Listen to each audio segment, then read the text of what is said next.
バトルタンク、バトルマリック、バトルクラフト、レッツコンバイン。ピニカ5台で驚異の合体メカ完成。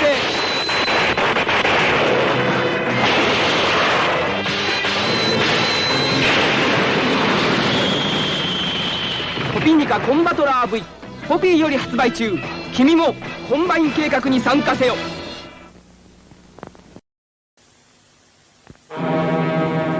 今新たな興奮が始まる。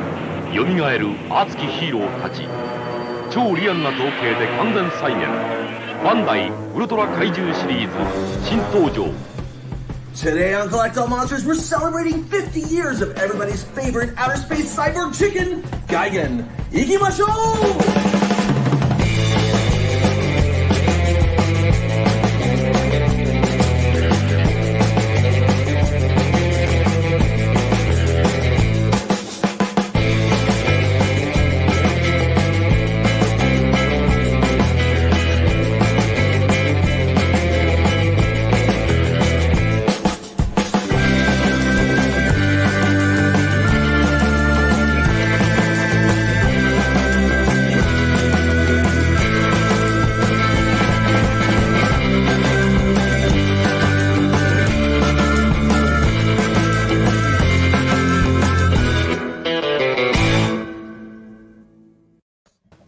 What's up? Hello, and welcome to another phantasmically awesome celebration of kaiju toys, collectibles, and all things from the collectible side of the kaiju genre. My name is Kyle. You're watching Collectible Monsters, episode 26.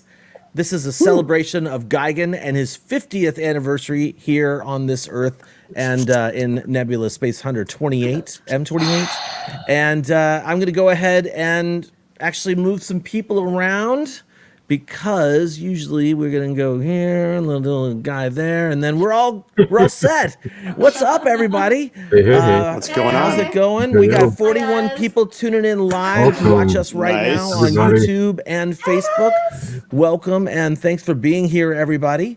We have a packed show, really packed show, I think. So it's gonna be a lot of fun. We're gonna be asking people in the chat some stuff during the episode. We're going to be looking for some of your favorite Gigan collectibles later on in the show when we talk about the big spiky boy and his birthday.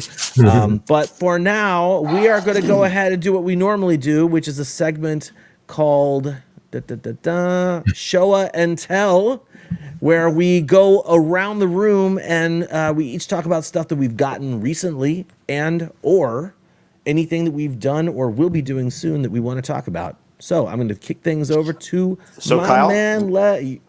David. Yes, sir. Real quick, I just want to make sure you can hear me. That's all. Yes, everything sounds great with you right now, dude. Good. I'm trying a new format, and I wanted to make sure that I wasn't just like, whatever.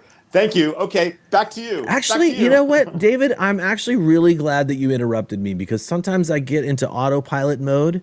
Okay. And I want to make sure that we want to give a quick shout out to Nate Howard's in Grove, Wisconsin. It's his birthday, and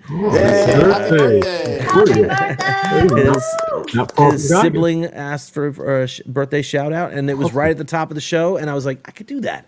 Yes, I can do that. Good. There you go, Nate. Happy birthday. And now I will turn things over to my North Carolinian buddy. Right here, hanging out right there. Leslie P. Chambers, what's going on, buddy? What's going on? Welcome back, folks, to another edition of Collectible Monsters, or as I have recently called it, the totally quintessential, oh my God, you guys. yes. So. Okay, that's gold. That's gold right there. Gold. That should be like a new T-shirt. We'll work on that. But yes, it should. It absolutely should. Gigan bubbles. Yeah, it absolutely should. But again, thank y'all so much for being here. Again, we're celebrating Gigan's birthday. Yes, Godzilla vs. Gigan celebrates 50 years today, on this day. Now, before we get into that awesome extravaganza, talking about the film and collectibles and whatnot, before I go into what I got for myself recently, and it's not really that much, I'm going to put out a full disclaimer. It's not much, and it's not really much to brag about. But let me just give a huge shout out. to everybody who supported our African Americans Part 2 chat right here on Collect on Monsters. That was awesome. Thank That you. was so great. That was great having Kaiju Kim, Donald from the Godzilla Nerds 1954 podcast on YouTube, Adrian Settle, aka Godzilla Train 1090 from Monsters with Attitude, James Hale, also known as Diego Doom on YouTube, and of course our very own John Ruffin got together, and we had a fun time. Looking forward to David's LGBT show and discussion coming up. I think in June, I believe. Yes, sir. That's right. So, but we had a great and Godzilla Nerds is in the chat right now. So we had a great time. I suggest if you didn't watch it live, or if you're not watched it yet, please go back and watch it. It's a fun discussion. It was a lot of fun. fun. Normally, during the show, I had no problem admitting this. I'm like the problem child. I'm the evil one. I'm the savage one. But on that day, John Ruffin was the savage one. He single-handedly destroyed the MonsterVerse. And if you want to know what I'm talking about, go back and watch that discussion. It was really fun. I'm looking forward to doing more discussion like that in the near future. Now, what I got for myself, again, is not much. I did get a couple things for myself as far as like books. I got me the Gigan 2004 book. Oh, awesome. Perfect timing. Perfect timing. Perfect timing. It is 71. Was one of the more recent ones. Awesome. And again, we're talking about the Showa version of Gigan. But I think this version of Gigan it was a cool design and one of the few cool things about Final Wars, quite frankly. So that's why I wanted to get this book. Of course, John, I know you're gonna love me right now. You're gonna love me more than you love right now. Shin Godzilla. Shin Godzilla. 11th anniversary. This book is Awesome. amazing. Awesome. Now, with this acquisition, I think I have pretty much every Godzilla book that the Godzilla store did. I got all the Awesome. Showas, all the Heiseis, all the Millenniums. I take that back. I don't have Godzilla Ultimates from Singular Point. I'm sorry, but that design of Godzilla kind of reminds me of a black lazy boy recliner with dorsal plates and teeth. I'm sorry, I don't like that design. So more than likely, I will not get that. You gotta stop. I'm sorry, I'm not feeling Godzilla Ultima, so I'm probably going to do without that book. But I do have every single one of Godzilla's. No, I'm good. I got enough toilet paper. I'm good. And moving on. Speaking of Shin Godzilla, of course, Cavity Colors got some swag. Nice. Nice. Oh, this shirt is amazing. Oh my God. I like I that. love this stuff. And not to mention, Godzilla's Mecha Godzilla 74 collection is coming out in, I think, March 18th. And they announced today, a few hours before we came live, that they're doing Godzilla vs. Gigan next month. They're doing shirts for Gigan next month for Cavity Colors. But yeah, this shirt is amazing. Look at that. Look at that. Wow. Got the tail, the sausage tail. Oh, that's killer. Oh, yeah. Woo! Look at that. Look at that. Style and profile. They're There knocking you these go. shirts out of the park. They're doing Thank a you great very job. much. Yeah, they are. I got the. And I think that's it. Nope. I'm swerving y'all. I did get a couple big things for myself. All right. And I've been waiting for. I got these I got one a couple weeks ago, and I got one this past week. But I was going to save it for the show. But I've been on a KOC kick. And now I got the 1999 KOC Godzilla kick. Oh my It's painted too? I Yeah. didn't know that. Wow. Wait, who painted it? Who Okay, painted it? my mind is blown. Oh, that's Oh what my we do on God. Collect All Monsters. We drop grails. We We play drop around. news. Whoa. We drop it. Just don't drop that figure. Just don't Oh, drop that God. figure. Yes. Look at Don't that. drop it. Amazing. Oh my God. Wow. God, Wow. 40 centimeter KOC 1999 Godzilla. I got the Yeah. 64 courtesy of the awesome David Air Co. I got the David. 62 courtesy of David Air Co. And I got this. I got this kit from Doc Mack on the Kaiju Kit Builders Group. Wow. Wow. Oh, Doc Mack. He's old And school Mark model. Sang-Yang, Super Mark old school. Sang-Yang built and painted for me. I'm gonna try and Oh, change Oh, out nice. I'm trying to change out the heads. What's It the comes, head do? it comes with two heads. So look at that. Oh. Wow. Wow. Oh my gosh, that's the main Wow. one. Damn, That's that's it. sick. Whoa. I'm not sure which one I like better. I like them both. Oh my God. So I Oh. can't wait to showcase more on Collect All Monsters as side projects. I'm doing a Wow. three-way battle between this one, the 64 and 62 to find out which one is better. They're all our winners, and I can't wait for the eventual 55 KOC. So yeah. So I've been. I know I said in our chat before I didn't get much. I just want to make a big surprise for this show. So, but that's pretty much it. Now, without further Great ado, job, man. I'm gonna kick it over to my main man over in Seattle, Washington. One more thing. Sorry. One more thing. Oh my god. But Come wait, on. there's more. What is this? Yes, there's more. Oh, A wait. gigantic. I'm gonna drop it. I'm gonna drop some news for you. Now, people, I showed you the Shin Godzilla book. I got the Shin Godzilla shirt. Now what? Oh my God. That thing is really sick. Oh my god. Wow. How'd you get it? Where'd you get it? Okay, that's Godzilla, come on now. That Come is on not now. easy to find these days. Yeah, The X Plus. Epic. The X Plus Gigantic Series. Oh my goodness Godzilla gracious. Store Purple Edition of the Awakening Shin Godzilla. Holy crap. Okay, that is pretty cool. That's pretty cool. Wow. Look at that. Look at that. Gigantic. This is my 15th Gigantic in my collection. Oh, my Goodness goodness on gracious. fire. Oh my god. Wow, he is totally on fire. Epic. Yeah. Man. And so that's what I Man. got. That's what I got for myself: the shirt, the books, Wow. the KOC 99, and of course the Gigantic Shin Godzilla Purple Edition. And one last thing I'm going to tell you: That's 2 beautiful. weeks from today, myself, John Ruffin, and Gojira 851 are going to get together right here on Collect All Monsters and have a gigantic showdown, a gigantic Shin showdown, where you're going to see this boy go up against John's Kaiello Gigantic Shin and Gojira 851 standard S Plus Gigantic Shin. Wow. And we're going to find out which Shin is the best Shin. Wow. Which Shin is the best Shin. One more time. Oh my goodness gracious. Wow. All right, that's it. I'm done. I'm so done. That was a hat trick. I'm so done. So without further ado, let me kick it over to my main man up in Seattle, Washington, the one and only DavidF.co. What's going on, David? What's up, Leslie? Now, first things first. You just blew my mind, okay? The Thank you. whole prelude to this when we were doing our little pre-meeting chat, let's yeah, I'm not really having that much this time. There's just a few things. And then you pull out the big guns. I mean, that KOC kid, I can't wait to see better, not a better picture, but pictures and review and all that stuff, because I don't have that one. Wow, congratulations. Yeah. Thank you. So blown away. And I was about to say, the part of John Ruffin would be played by David Dopko today, because I thought I had some pretty good box days. But yeah, Leslie, you just ruined all that. Thank you very much. You ruined it all. And speaking of John Ruffin, John, I didn't think I could love you more until I saw your appearance on Leslie's chat. I was standing up and applauding. I was like, this is my brother right there. I mean, seriously. I mean, someone had to do it. And it couldn't have come from a better source, because John is usually reserved and the professor and sort of doesn't really take sides, but he took a side. He drew that line in the sand and he stepped over it. Yes, he did. Yes. That was the quintessential John Ruffin chat that I think I've ever heard in my life. I loved it.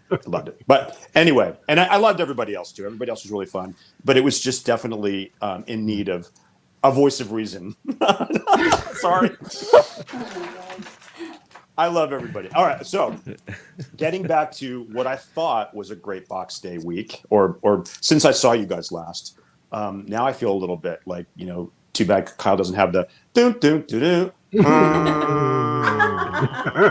I got some good stuff. So let's start out with, and a lot of this, I'm gonna preface this by saying a lot of this came before March, it came in the end of February. Since I've seen you guys last, so little cool. Oh, chocolate Rodan. Yes. No, just kidding. Yeah. It looks like it should be in somebody's Easter basket. Send that to me. I'll take care of them. Yeah, right. I bet you will. The Bear model Rodan medium size figure. It's so cool and sweet, and this is of course representing the 64 Rodan or the 65. I'm not quite sure.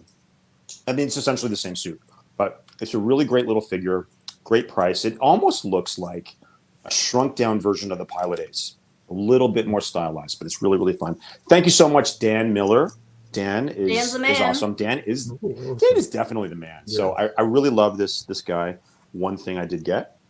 Let's see what else. Oh, I don't know if you guys saw this since the last show, but perfect for the Gigan show. Beautiful. Did I show this off the last show? Wow. No, you Yes, didn't. you did. Yeah. Oh, You okay. did? Well, Oh, I wasn't it's even Gigan. here. What It's are you talking perfect. about? He's just saying hi. Then I started the last show. Okay. To go with that, I made a little sort of customized Godzilla to go with him. I added a little nice. battle damage Nice. to my Marmot. That's cool. Now, That'll a lot of good. you are probably gasping, saying, "Oh my God, you ruined the figure!" I can wipe this off in 2 seconds. It's water-based acrylic paint. I just did it for a photograph, and I kind of like it. I It's like kinda- it. It's I love it. kind of add some character, and now I may Yeah. even go in and add some to his shoulder where he gets Yeah. Movie accurate. which we'll talk movie accurate, which we'll talk Movie about, I'm accurate. sure, during our discussion. All right, let's see. Let's go with this guy. This is. Did I just show this? I did not. No, I showed it in our pre-chat. This is a Max Toy Co. Oh, yeah. Canagon. This is a marbled one.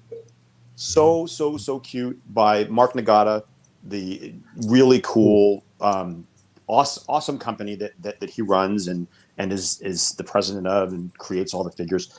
Beautiful. Licensed Canagon figure, and it's marbled, which is really cool. Yeah. His little head turns. Yeah, that's a and- cool look. It's Yeah, beautiful. it's a really cool look. I wanted to have at least one marbled figure in my collection, and now I do, thanks to Mark Nagata and Max Toy Company.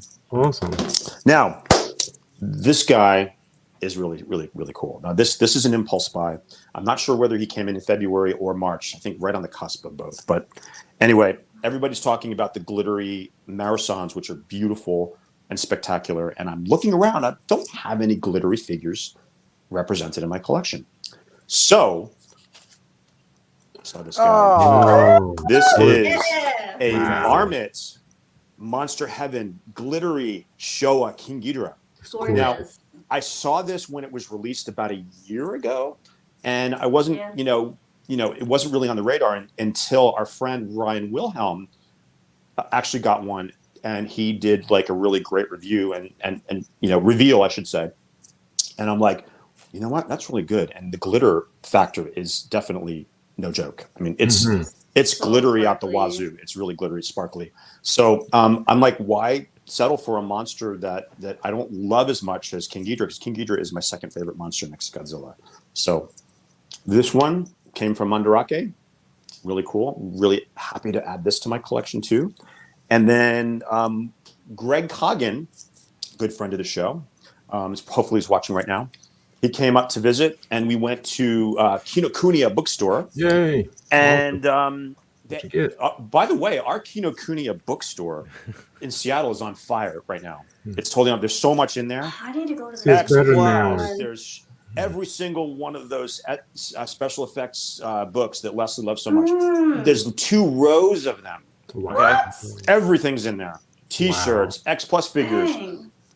and they also had this. Yay. This is the John excellent. Ruffin showcased this, I think, once or twice before, or someone else did too. This is the 1962 King Kong versus Godzilla reaction Great. book. Great. It's absolutely amazing if you are a fan of the original King Kong versus Godzilla, and just photographs that I've never seen before. Photographs that I have seen before, but super crisp and clear. Right. Just really great behind the scenes stills, production artwork, which I had never seen before. Really great book. I paid a little bit more than if I would have bought it from Mandarake, but I mean the difference is like $10 probably. So I was like, I'm just gonna buy it. I'm just gonna buy it right now. Plus the Shipping, shipping. with Plus with the now, shipping. gas. So I Yeah. assumed it would probably be like a $10 difference. So I'm like, why the heck not? I'm gonna pick this up. So Great get. Great. and then last but certainly not least, Greg Hogan, as I mentioned, was here. He actually purchased my vinyl X Plus FSL 1962, the one that I customized. And I wanted to upgrade to the RMS Real Master Series favorite sculptor line 1962. And I found one on Toku Toy Town. Jay Key, who's an awesome guy, Yeah, great stuff. awesome place, awesome stuff. Pleasure to do business with. And I got this last night. This is the RMS wonderful. Woohoo! FSL 1962. Yeah. Now It you're looks probably so good. asking me, why are you double dipping? You have the model kit. Mhm. Honestly, this guy, the detail is even more crisp than my model kit, believe it or not. Oh, really? I don't know how they pulled it off. The teeth are sharper. The eyes are painted really, really well. I'll take some more detailed pictures and post them in the group, but you can see it's just perfect. The only thing I'm going to do to touch it up is maybe do what Steve Herron did to his KOC, is add a little bit more of the pink tone around the mouth, around the teeth. But other than that, I'm totally stoked. And it's basically one in, one out. Really one in, one out. So it's not really something that I didn't have. One in, one out. There you go, Robert. and I'm telling you right now, I was blown away by this. And it also comes with a stand, a base with the logo King Kong versus Godzilla. And it does have the light up feature, which works like a charm beautifully. Like it's a huge luminescence when you light it up. And if anybody is interested, they're sold out almost everywhere. But Sean Linkenbach from Showcase Daikaiju has one left. Awesome. I think only one left. So if anybody's interested, hit him up at showcasedaikaiju.com, and I'm sure he'll be happy to send that out to you. But it is really, really great. And I think that's all I've got, you guys, for my box day. And like I thought it was going to be great and everything like that, but what are you going to do? It is great. It's pretty great. good. It's pretty good considering that I was on a self-imposed hiatus for March. I don't have all that much coming. I know. Laughing, Kyle's laughing, Robert's probably laughing, but a lot of that stuff did come before March, and it's little. Shut up, Chrissy. Little small stuff. But anyway, that's what I got. Let's pass it on over to Miss Chapin over in California. How are you? I'll take it. Take it. Yeah, I'm good. Take I it. missed last month's episode, but I see you had a fabulous We totally missed you. stand-in for We me. totally missed you. Yep. I forgot why wasn't I? Oh, I was back home. That's right. But I'm back now. And I want to apologize right now, you guys. I have my sinus infection, so if I'm like coughing and hacking, and I'm trying so hard not to blow my nose right now, but I'm disgusting right now. You so sound I don't great. want to You sound great. I don't want to subject you guys to my nastiness. So I'm really trying hard here. But If only we could make sure that we had some sort of like working hand signal that you could tell me to mute you, but I don't think we have that I was yet. like, can I reach forward and mute myself? And Leslie, leave that one alone. That she just said, leave it alone. She set you up. Just leave it alone. I know. I didn't think about Leave that. it alone. Travel's not rocket science, so it's all good. But I did have some box days in between February and now. So let me get to it here. Some really fabulous ones. So, okay, I don't know which one to talk. Well, so two I had came from some awesome friends in the group. I'm going to talk about this one first. Finally, I got the Sun Guts Nice. Shin Godzilla. Cool. This was the 2018, I think, Wonderfest edition. It's like translucent blue with glitter in it. Oh my god, I was so upset when I missed this one. And so Jordan Chin was selling this, and yeah, I snapped that up really quick because oh my gosh, I love this. I mean, blue and glitter, you can't go wrong, for me at least. So yeah, really super excited to have this one. And then also from a friend, I got from Dan Miller. Yeah, Dan is the man. AKA Wendy. Dan is the man. The Yep. Pilot Ace 54, which that this blue was the one. colorway. The blue one, I loved it, and then it comes with the little skeleton. That's Oh, the one I that's wanted. cool. Yep, I love the No. skeleton. I had to pester him a little bit for it, so I eventually wore him down with my whining and complaining about about wanting this. So see, whining and complaining works. And then speaking of Marasan glitters, I got the there we go. Marasan Mecha Godzilla. Wow. That's super glittery too. Yeah. I realized that I need more glitter. I have the same one that you have, David, the King Ghidorah. Yeah. Oh, I didn't know you then- had that one. Oh, cool. Yeah, I got it right after Winterfest last year. So, and then I It's saw beautiful. this, and actually this one just came out, I think a couple months ago, but it's like a smoky kind of color because it's translucent as well. But holy cow, the glitter on this fierce. guy is Yeah, insane. I can see it from all the way over fabulous. here. Like it's really Yeah, shining. and as soon as I have him next to my King Ghidorah, but as soon as you walk in, it's just boom, right there.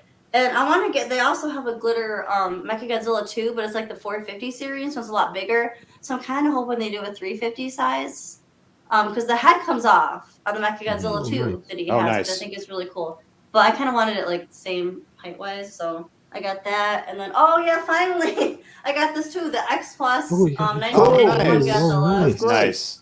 There Oh, was wow. a few That's that a good just one. randomly popped up on Yahoo Japan auctions for You like can find those. How You much? can find those I mean, I around. mean, ask how much. it was like, oh god, I'll have to go look at my spreadsheet. It was about retail. It was like 3 something. Oh, that's not bad. And then That's not after bad. shipping, yeah. Wow. So, that's oh good. god, I was so excited because and it came with the DVD, which I still have to watch. I don't have a Yes, region free DVD. player, so. Yes. Oh, I didn't know it gotta came get- with it. I didn't know it came with a DVD. The Yeah, DVD with, is basically the footage of him sculpting it or Sculpting working it. Oh, on really? it for That's the super thing cool. that Yeah. they showed at. Or I don't actually know if it's for sure the exact same thing that they broadcast on Godzilla's birthday, but Oh, I'm cool. pretty sure that's what it is. See, you learn something new on Collectible Monsters every time. Oh, there you go. See, John's got it. Mm-hmm. Shoot, I don't know. Of where I course put he mine. does. I gotta find mine now. I put it somewhere. I don't know where I put it. So I gotta watch it. But so Now, excited for this real one. quick, but before Christine goes on, now Christine showcased that Sun Gut Shin Godzilla. She took a beautiful photograph of it against some beautiful cherry blossoms that are blooming already in California yeah. area. Oh, It's wow. stunning. If you haven't seen it, go check it out in Awesome. our Facebook group because it's a beautiful photograph. Oh, yeah. Thanks, David. You're welcome. I know I couldn't. I was like waiting for spring to come so I could get some because you had some awesome flower shots. Yeah, too, so you know- actually inspired me. You know to what? Go do that. There's one tree that's doing it. Like I have to wait about 2 weeks. The ones at Washington, the University of Washington, that are like 100 years old, they start blooming in probably about 2 weeks. They should be at peak. So now that COVID nice. is sort of waning a little bit, I don't feel as uncomfortable going there and taking some pictures this year. So hopefully I'll get some more of those really famous ones this year. But yes, cool. Yeah, the blooms are crazy right now, which is I think is why I have my sinus infection. So Probably. I don't know if that's good or That's bad. probably true. That's probably true. But Your art is worth it. oh Yeah. yeah, no, it was totally worth it. Even though I was standing out there in the middle of Joe had to hold it up for me. We're standing out in the middle of this park with like people are playing soccer. All like the neighbors are going by, and he's holding it up for me. The sacrifices. We need assistance. I have Keith do the same thing. Keith holds it up. He's like, and I'm like, nope, lower, nope, higher, nope. And then he's like, and then he just starts walking home. I'm like, okay, we're good. But yeah, it's real. When you have an assistant, you gotta, a paid assistant. yeah, right. We got a question in the chat from Greg who asks, are all the Sun Guts that scale? So basically, the smaller stuff, from what my experience is, the first they're ones that they smaller. came out with, so they've got the tiny ones like Christine's holding there, and the GMK set, those are also very small. Oh yeah. But they have some large scale figures like the Shin Godzilla, and the 62 Godzilla is also a larger one, and the Gamera one's also kind of big as well. Cool. Are those my standard 9-inch though? The Gamera? Oh, not 9-inch. Yeah, they're like Marmot, Monster Heaven, M1 size? M1 kind of size. Yeah. I think these are the biggest. I mean, he has other kaiju, like Sun Guts has other original kaiju that he creates that are huge. Right. Like, oh shoot, I don't remember the name of it. There's like that dragon kind of looking one. I don't That have one's any Sun Guts. I've got enormous, no Sun Guts. But I need to get one. These are the biggest. I think these are the biggest Godzilla ones he has done. Well, I'll pass it on down to John. Over to John. Where's he at? All my glasses on, so I can't. He's down there. He's somewhere over here. He's over there. Willy Wonka time. Well, it's great to be with you all. So yesterday was beautiful, and today in Philly it's been crazy. We had Aw. crazy wind, crazy rain, then it turned to snow. So we have a little coating wow. of snow. Oh jeez. Like these, I forgot what That's they no call fun. them. I mean, just crazy. It was just blowing sideways at some point. It was crazy. Oh my gosh. But tomorrow will be spring. It's just this is March in Philadelphia. We're maintaining. I'm maintaining here. Let me quickly go through the things that I got. Not as spectacular as the things you all have. So smaller items. I was gifted for my birthday this unexpected, really wonderful gift. It was the Godzilla 60th anniversary watch. Oh, nice. Yeah. Happy birthday! Happy birthday! Happy belated Oh, birthday. happy birthday! That's awesome. The watch is cool. Yeah! Yeah! You're crazy. But I love you. Let's get a watch in there. Oh, that's sweet. Oh, that's so cool. Can't see it. Oh It's man, beautiful. it's nice. Which- What time is it? Time for Godzilla. Yeah. Which Time to get a watch. And you can figure out my age if you can remember, one of the years a Godzilla movie came out, and you can figure out my which age. Godzilla's on there, John? I couldn't see. 27. Oh, this is it's this is Is it like a generic Godzilla or? it's a Heisei. Screenshotting that. Oh, it's a by the Heisei. way. It's a Okay. Heisei. I think it's a Hey, Heisei. Heisei. So, Cool. really beautiful watch, and I'm thankful to the wonderful friend who gifted it to me. This is Kawakita's book I picked up. Oh, cool. nice. Oh, that's cool. You can always keep the shelves full. Special effects director Koichi Kawakita, for those who might Yes. not know by the last name alone. Thank you. And okay, so let's take a trip back in time. Now, very interesting. I love these little odd where are we items. going? This is a Godzilla 1984 like pencil case. Oh, neat. Oh, that's cool. You find the coolest stuff. 1984, Most random wow. stuff. Yeah, isn't it dope? Wow. 1984 has me captured right now. And this has to be the smallest Godzilla book. Okay. Whatever it is. Oh my gosh. Look at that little book. Oh, Tiny. It's in there. It's in there. That's cute. And then, now, I love 1984. 1984 was a very important year for Godzilla and getting back, Godzilla coming back to the big screen, and it changed everything. It was another Godzilla boom in toys. But leading up to the release of Godzilla 1984-85, Toho started up the Godzilla Club. And they were looking for, I think it was 50,000 members. And I got the little metal gold oh, neat. club card. That's cool. And so Finally, you're an official member. You're an official fan. Wait, I mean, wait. only Does that my club head. card? Does that club card work at the Godzilla store, like at Costco? yeah, does it come with perks? Wouldn't that be cool? now, That they would had be many, I cool. didn't realize they had many events leading up to the release of the movie for Godzilla fans. And one of the events was they gave tickets to a screening of Godzilla 1954. Oh, And wow. this is the invitation that they received in the mail.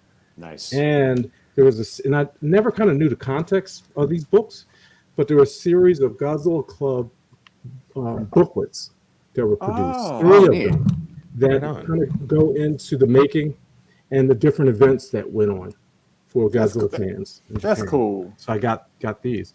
I also got this cool Godzilla 1984 button. Wow. That was always also an item Oh, I like that. club members and things like that. And what was that? And Wait, the this last- all came with the club stuff, or these are all separate things you got? Was it like they all came with the club card? I got them separately, but they were all part of the club for club members. Got it. Oh, okay. They were all different perks. events, They I were believe. perks. Yep. And the last thing I got, because Kyle mentioned it to me, and it was like, this is a must-have, and if I ever get it, and it was always too pricey, and I got a great price for it, but the shipping was twice as much as the item itself. Jeez. Ouch. Oh. And I think this was the like, I would say this is the ancestor of the Godzilla DVD box collectors. Oh, you know, right. like 52. So this one was the Godzilla collection. Oh, that one. Yes. Yes. Oh, okay. I love that. Yes. That's Yeah, beautiful. before those Kodansha DVD sets came out, Yes. that box right there was Everything. This is everything. It still is. It still is everything. yeah, Oh, it this still is a is. It's monster. true, but So it was released in '84, I love it.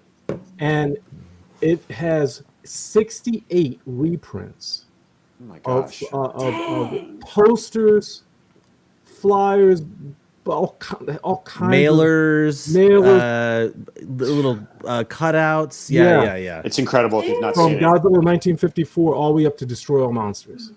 If you're Oh, a paper okay. goods fool like John and I are, and David too, like it's a killer set. I It saw it is. at Kyle's house, and I was like blown away by it because, like I mentioned before, I think you did a reveal. We talked about it, and that particular box was on sale at a Japanese DVD store in Japantown in San Francisco, and it was always sat there for years and years and years. I always wondered what was inside, and I never actually asked to look into it because it was sealed up, so everything was sealed. But I'll tell you what, I should have just bought it. I don't even remember how much it was. I think it was a little bit over my budget at the time, but that is a really cool find. And Kawakita-san that John mentioned and Kyle clarified who it is. I took one of my favorite pictures ever, Christine Chapin toasting with the sake cup. with the Godzilla sake at his last G-Fest. So I'm going to post that after the show just because. I love that picture. It's awesome. But nice stuff, John. Oh, now next month I'm going to have something. Might be but you have something every month. That should be real interesting. You always have something awesome. You always have something awesome. Everybody always has something awesome. Yeah. Leslie, I'm not talking to you right now. Yeah. Try and top this. I'm not talking to you right now. I am not. Yeah. Try and top this. This is not Try a and top contest. it. This is not a contest, as we all say. But you know what? I don't know. It is because I'm not talking to you. It is because I am so sick and tired of John always showing us up every single month, and I made it my choice. Say, you know what? I'm not going to show the KOC. I'm not going to show the Shin. I'm going to wait until the show and say, John, follow that. You follow that. That's what you do. So I might have a surprise later. Oh. See, now you're Bring talking. it. You guys are full Keep surprises. talking. Here we go. Bring it. Come on. Can last. Come on, Cletus. Come on, Cletus. let me pass the mic to, as Leslie would say, to our fearless leader, Kyle. Yes. Well, thank you very much, John. As people know, I'm in the process of moving right now, so things are a little bit hectic at the Casa de Kyle, and I'm also I'm also technically kind of on a hiatus, not because I need to save money up or because I just have too much stuff. It's because I'm literally about to do the turnover thing where I'm selling my collection.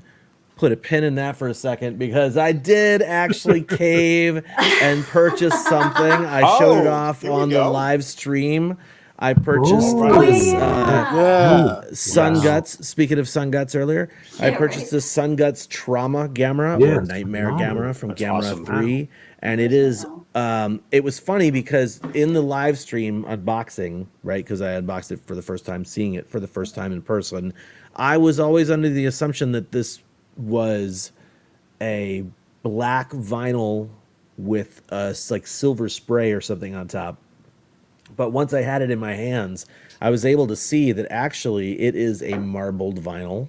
Similar to what David was showing off. It's just very it's called, so what you see here, if this is the same term that we use in my industry, it's actually called variegation that's happening in the color there, where you're going from black to white, and it's because of the two colors not fully mixing together, right? So anyway, that's I'm not exactly, I'm definitely not a vinyl doctor. I don't know any of this stuff on a professional level at all, but if it's anything like what we experience in my work, that's called variegation. Anyway, the variegation of these two colors is really very beautiful, and it almost makes it look like it's airbrushed. It's super cool. Anyway, this was the only thing that I have to show off for That's pretty my cool, box though. days. That's pretty damn and cool. I'm very happy about that. Once again, shout out to Eric Stolp. Yeah, this was actually came out, right? Yep, in that last episode we talked about the Wonder Festival stuff, and so that was one of the pieces. Actually, I'm kind of afraid he's going to fall down on me, so I'm going to put him down over here. Don't want to get beaned. The other thing I want to show off or talk about is something that I'm going to be doing tomorrow. I am going to be selling toys at the Kaiju Comic Show, the third one that they've done in this space. I'm going to be doing that tomorrow. Nice. Starting at 9 a.m. or 10 a.m. 10 a.m. there. And so basically, the deal is that I have already sold almost all of my non-Godzilla stuff. And now that everything's been packed up, I am going to fill my car with mostly boxed toys, right? Like any of the SH Monster Art stuff. I'm going to take the poster folio that I just put together and take that down as well. Nice. And I'm also going to take a couple of big ticket items in case some high rollers come through and are interested in purchasing like a gigantic burning Godzilla figure You right never there know. on the spot. You never know, Kyle. You know, never so if you are anywhere in the Portland area or surrounding the Portland, Oregon area, I would highly, and especially if you're a kaiju collector, I would highly suggest coming to this show. I don't know exactly what all I'm going to bring yet, but I've got a whole bunch of boxes downstairs that as soon as the show's over, I'm going to crack open and start putting price tags on. And that's fun. Yeah, What a there fun you go. thing. You're going to make some money. you You're go. going to make some money. Fingers crossed. That's right. I'm going to make some money because I need to spend some money because I actually next episode I will have a box day or two as well to share. Really? So yes, it's true. Yes, and Leslie knows one, but there's probably going to be a couple other ones. Anyway, that is enough for me. I think at the moment. I think what we're going to do is, Leslie, are you ready to join me and take care of our regular scheduled programming where we check in with the chat room? We're ready. Me and Shen are ready. Yes, we are. All right. Right on, man. Well, why don't you kick it off? Okay. All right. Kaiju May Addict, of course, the fanciest of cats. Helmy, what's up, Helmy? Ultra To the Princess Kaiju. Wave. Tim Alton, Kaiju Battle. Jonathan Portman, what's up, Johnny? Jonathan. Jonathan. Godzilla Train 1090. Rubear. Ooh, I love that name. Larry Latham. E. Holland. Richard Eso. Richard Eso. Nice. What's up, Rich? What's up, Rick? Sandra, hey, babe. How you doing? I saw Sandra in there earlier. I have to say this. We all know Sandra's not a fan of Shen, but when she saw this, she was like, I love that. You can keep that one here in the house. All right. Chris Reed, Bad Goji, Robert Dwyer, Albert Escobedo. Of course, Godzilla vs. Gigan, biggest fan is in the house. Samson West. What's going on, Samson? Samson. What's up, Sam? Eric Stope, Hilsey, Jedi Grand Veil. Let's see, who else? Godzilla Nerds 1954. Jaguar's in the chat. What's up, Jaguar? Nice. Yeah. Punch. Okay. Omacha. There you go. Omacha Combine. I'm sorry if I butchered that. I really am. Michael Hang. Alex Sawyer. What's up, Alex? Who else? Let's see. Just scrolling through right fast. Gonzalo Colade. And I think that is it. I think that's it from right now. Oh, Sam Daly. Yeah, just lots We had a of people. ton of people watching. 68 Ton of people people. watching right now. Guys, oh my god. That's awesome. Thanks, Nervous. I guys. think that might be a record for us. I'm not exactly sure, That's but pretty yeah, high. thank you guys all That's for pretty high. watching. Sorry, I was not able to throw all the names up on the screen, but when I realized how many people were going to be watching, now it says 73. So, Wow. Leslie, way to go! Reading those Welcome, names off got us everybody. now it says 75.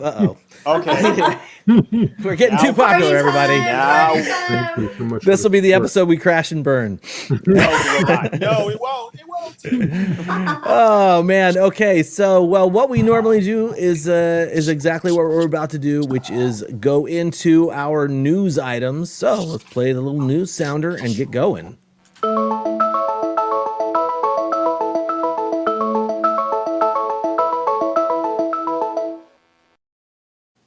That's how we start the news here on the Collect All Monsters. And Leslie, if you just give me a second, I'm just trying to fix your window here. That followed by that. And then, hey, kicking it over to Leslie for his first news item right now. What's up, dude? Tell us what you're gonna on your plate for the collectible news of March 2022. Again, I'm covering something Shannon related, and again, John Ruffin. It wouldn't surprise me if you're on your way to North Carolina after we go off the air tonight. Okay. But in my new segment, I want to talk about recently they just opened pre-orders for the first in the line, the S Plus Gigan-tic Defo Reel of the fourth form of Shanghai. Right. That's right. Wow. All right. Yeah. Basically, all you're getting is basically like like a giant devil real. I mean, it's kind of hard to really That's explain cool. what it It is is. amazing. It does look great. I mean, it's kind of like what I have here with this devil real, except his head is going to be the size of a large Cool. popcorn bowl. And, but this thing looks great, you know. And I love how they're mixing the lines together. Gigantic devil real with the 54. You know, we had the Favorite Sculptors line Gigantic series. You know, so I love how they doing, you know, these mashup of lines. I hope we see more of that in the future, quite frankly. Me too. But Yeah. and it's ironic because I think the fourth form of Shin was actually the first devil real that they ever produced. I think that's what it is, or what it was. So the fact they're doing Shin again for the startup of this line, I think it's kind of comes full circle. Now, can you imagine what a giant awakening devil real Shin would look like? You know, with the mouth all open. You know, probably like a little. That would look sick. Yeah, like a purple trash can or something like that, right? That would look cool. But I think this looks really, really good. I think I might get it because I think after I bought this Shin, I was like, okay, I'm done with Shin. But this one looks really, really good. Never done with Shin. I know. Never. But this one, the standard comes with just Godzilla by himself, and it's going to go to retail like maybe $260 plus shipping.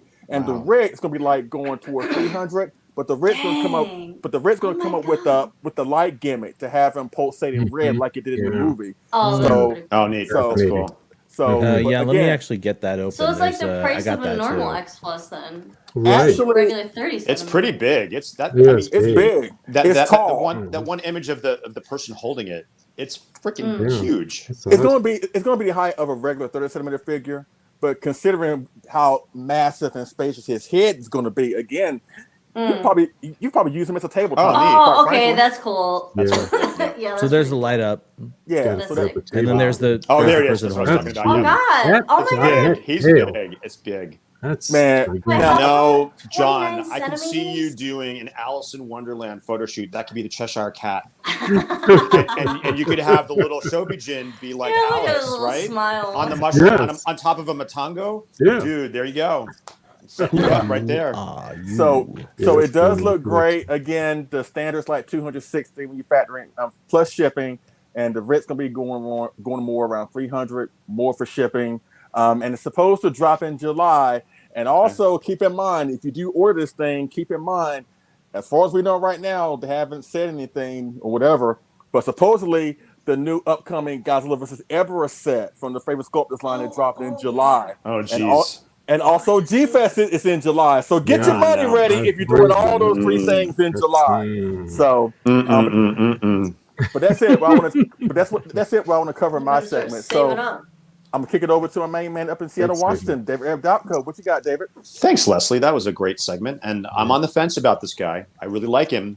But again, it's kind of big. And I don't know. He's going to be a shelf hog. Well, he'll sit on the floor nicely, though. He's going to have a lot of company because I got a lot of friends sitting on the floor right now. So try and get him off the floor. But anyway, on to my news segment. So this item actually went up for sale yesterday. And of course, I'm talking about the Super 7 Toho Reaction Godzilla figure. Awesome. Now, it's a little figure. It's 3.75 inches tall. And it is a perfect rendition of the original 1966 Marathon toy, the very first Godzilla toy. And there he is right there. It's the same sort of original coloration, the blue, red eyes, and the silver highlights. Very similar to the one that I have, the one that I picked up in Japan. But mine surprisingly has no silver on it. But anyway, it's a great rendition. It's got the classic J-tail too, which is a very highly sought after variant. It's just so cool, and it even has the Marathon logo stamped on the foot. Now, how cool is that? Yeah, and wait for this, it is still available.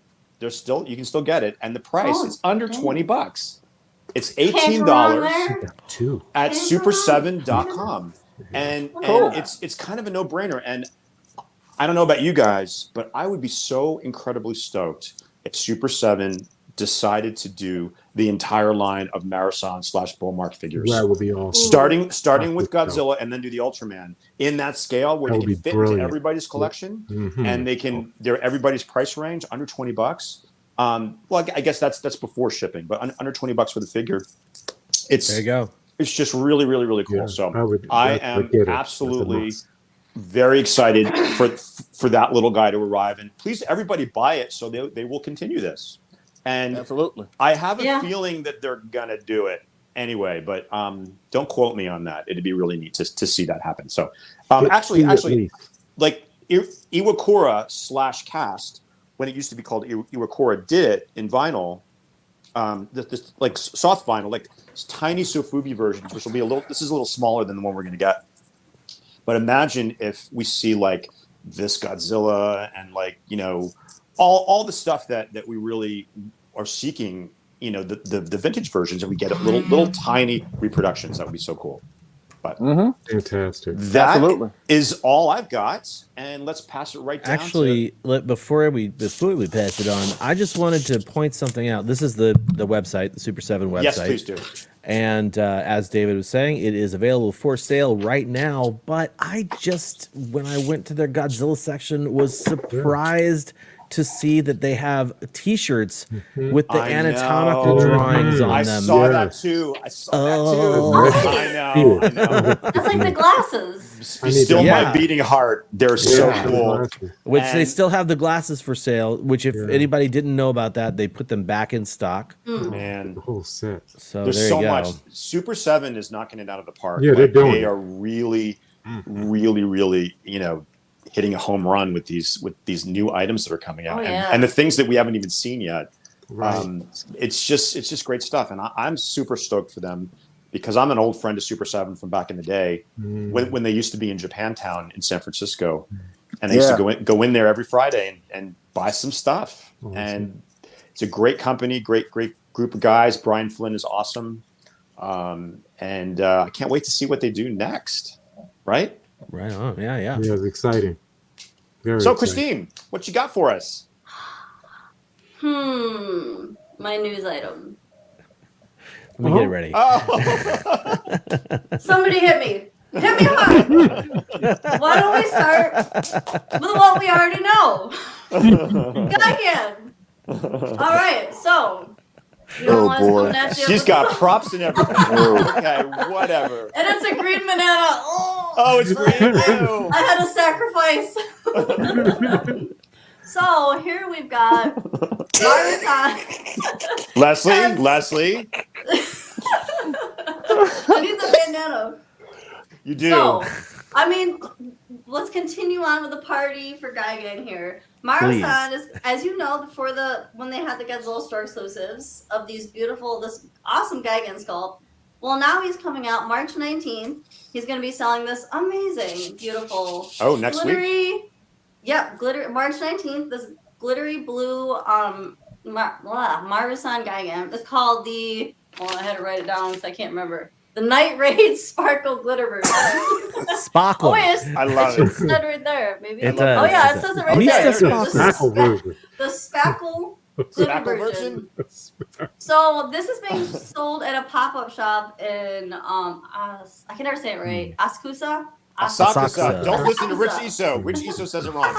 It's I say Asakusa. everything wrong. Asakusa. Asakusa. Asakusa. Asakusa Smile Bar. Asakusa. So to win this, it's a lottery drawing. So Ooh, you Jonathan have Portman. That's got your name all over it.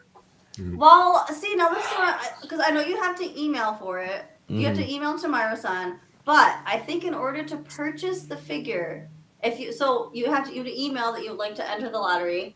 And then if you're one of the winning drawings, he'll email you back and let you know. But I think in order to purchase this, you need to go to the pop-up shop. And then you'll have like a half-hour window to shop like whatever is there. Oh wow. I mean, Oh wow. I have a couple pop-up items that I've gotten, pop-up shop items. I mean, they're always on Yahoo Japan auctions. So, I mean, start checking March 19th if you really want this blue glitter version. That's so cool. I'm sure it'll show up on there. Yeah. But I'm not 100% sure if you email if he ships them overseas. I don't think he does. I think it's just specifically you have to go to, because you have to like register for a time slot to go. There's like half-hour windows. You can go in, you can shop, you can buy whatever's there. Oh my goodness. Because he'll have other items there too. It's not just the Gigan there, but this specific one's going to be sold at that pop-up shop. So, good luck. Cool. Yeah, check Mandarake, check Yahoo Japan auctions afterward. And Pop-up shops. Interesting. Now he's been doing that for a while, for like Kyle, 2 years a now. long time. Yeah. I've got a question for Kyle, because when we did when we went to Japan to do Hail to the King, one of our last days in Ikebukuro, we discovered, like, we walked in on a pop-up. I think it was Marathon too, but there was nobody manning it. It was like there was nobody there. It was just like that was a pop-up inside of a department store. Yes, so, that's what it was. Yes. Yeah. So basically, that was a similar to the Godzilla store, right, David? Because you've been in the Godzilla store, right? So it's basically it's not an entire building that's dedicated to Godzilla. It's like they take over a corner, or take over a spot inside of a department store. But yeah, Maru-san does it differently though, and like so he's doing here at the Asakusa Smile Bar. Jeremy Tokyo Toy Bastard.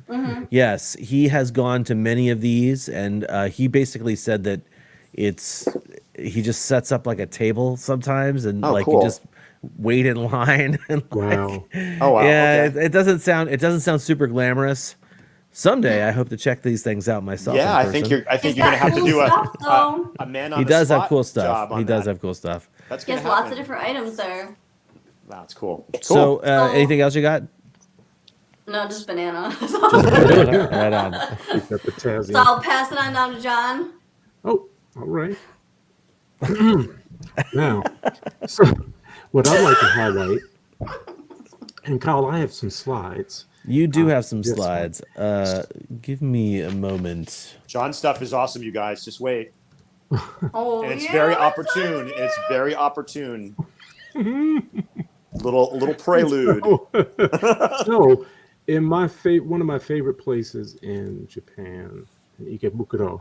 Love Ikebukuro. Yesterday, they had a great event called Gigan 50th anniversary screening event, where they showed the original film, Godzilla vs. Gigan, Zone Fighter, and Godzilla Island.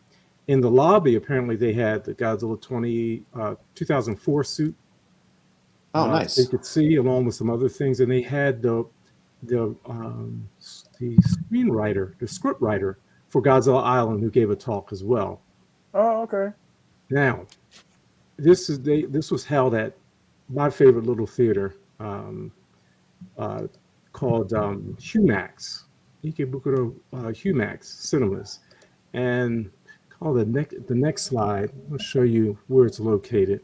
I've seen Space Godzilla there twice, Godzilla X Mechagodzilla there twice, and Shin Godzilla there once. Great location. Great, and down the street from there, Sunshine City. Kyle, I think we walked by that place. Oh yeah, that's the main drag. Yep, we've walked by that before. That's the main pedestrian drag. Yep. I should say. Yep. That's right. And so, awesome little place to go and to enjoy Godzilla. And nice. They showed the three. They had those three showings. The next slide. Thank you, Kyle. So they had the three showings, and there's the books. When I saw this on Twitter, I went off because of what they had there. Cast, as David mentioned, Iwakura, formerly known as. Yes. Now Cast, they rolled out the classics. Yes, and they had did. some wonderful items for us to just drool over. Oh my And God. starting with the next slide, there was an A4 Gigan birthday festival poster. Who would not want that? A B2 all Gigan poster there in the to be seen. There was all kinds of wonderful items, even buttons. You see Mamagon there, little Mamagon. The Shukra and Mamagon. Yep. Yes, everything you would want. Cass makes some wonderful figurines. Yeah.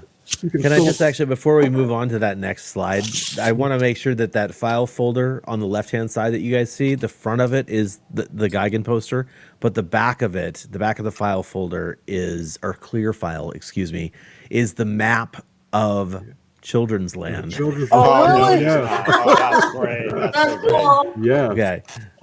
Sorry to interrupt. Oh, that's Perfect okay. piece. Perfect Okay, now piece. the final slide is the one that got me all worked up. Me Because too. they have the T-shirts, Oh, you those know, as T-shirts. World Children's Land T-shirt, totally dope. And they also have those other wonderful Gigan King Ghidorah ornaments. But the one that got my heart, and which we all know, and I think we all would love to have, is the Godzilla Tower. Yep, I know it. Finally, somebody else made one. I know. Oh, and so they It's about reissued. time. They reissued these items, and even little cockroaches you can get as well. And I so, didn't know who would about not? I mean, I wish I could have been at that event. But one takeaway, I was able to snag the tower today on Bayou. No way. Oh, go John. Congratulations, dude. That's the surprise. There it is. That's the There surprise. it is. That's Dropping awesome. bombs So I'll on. have it next week, but I won't be holding it in my hands.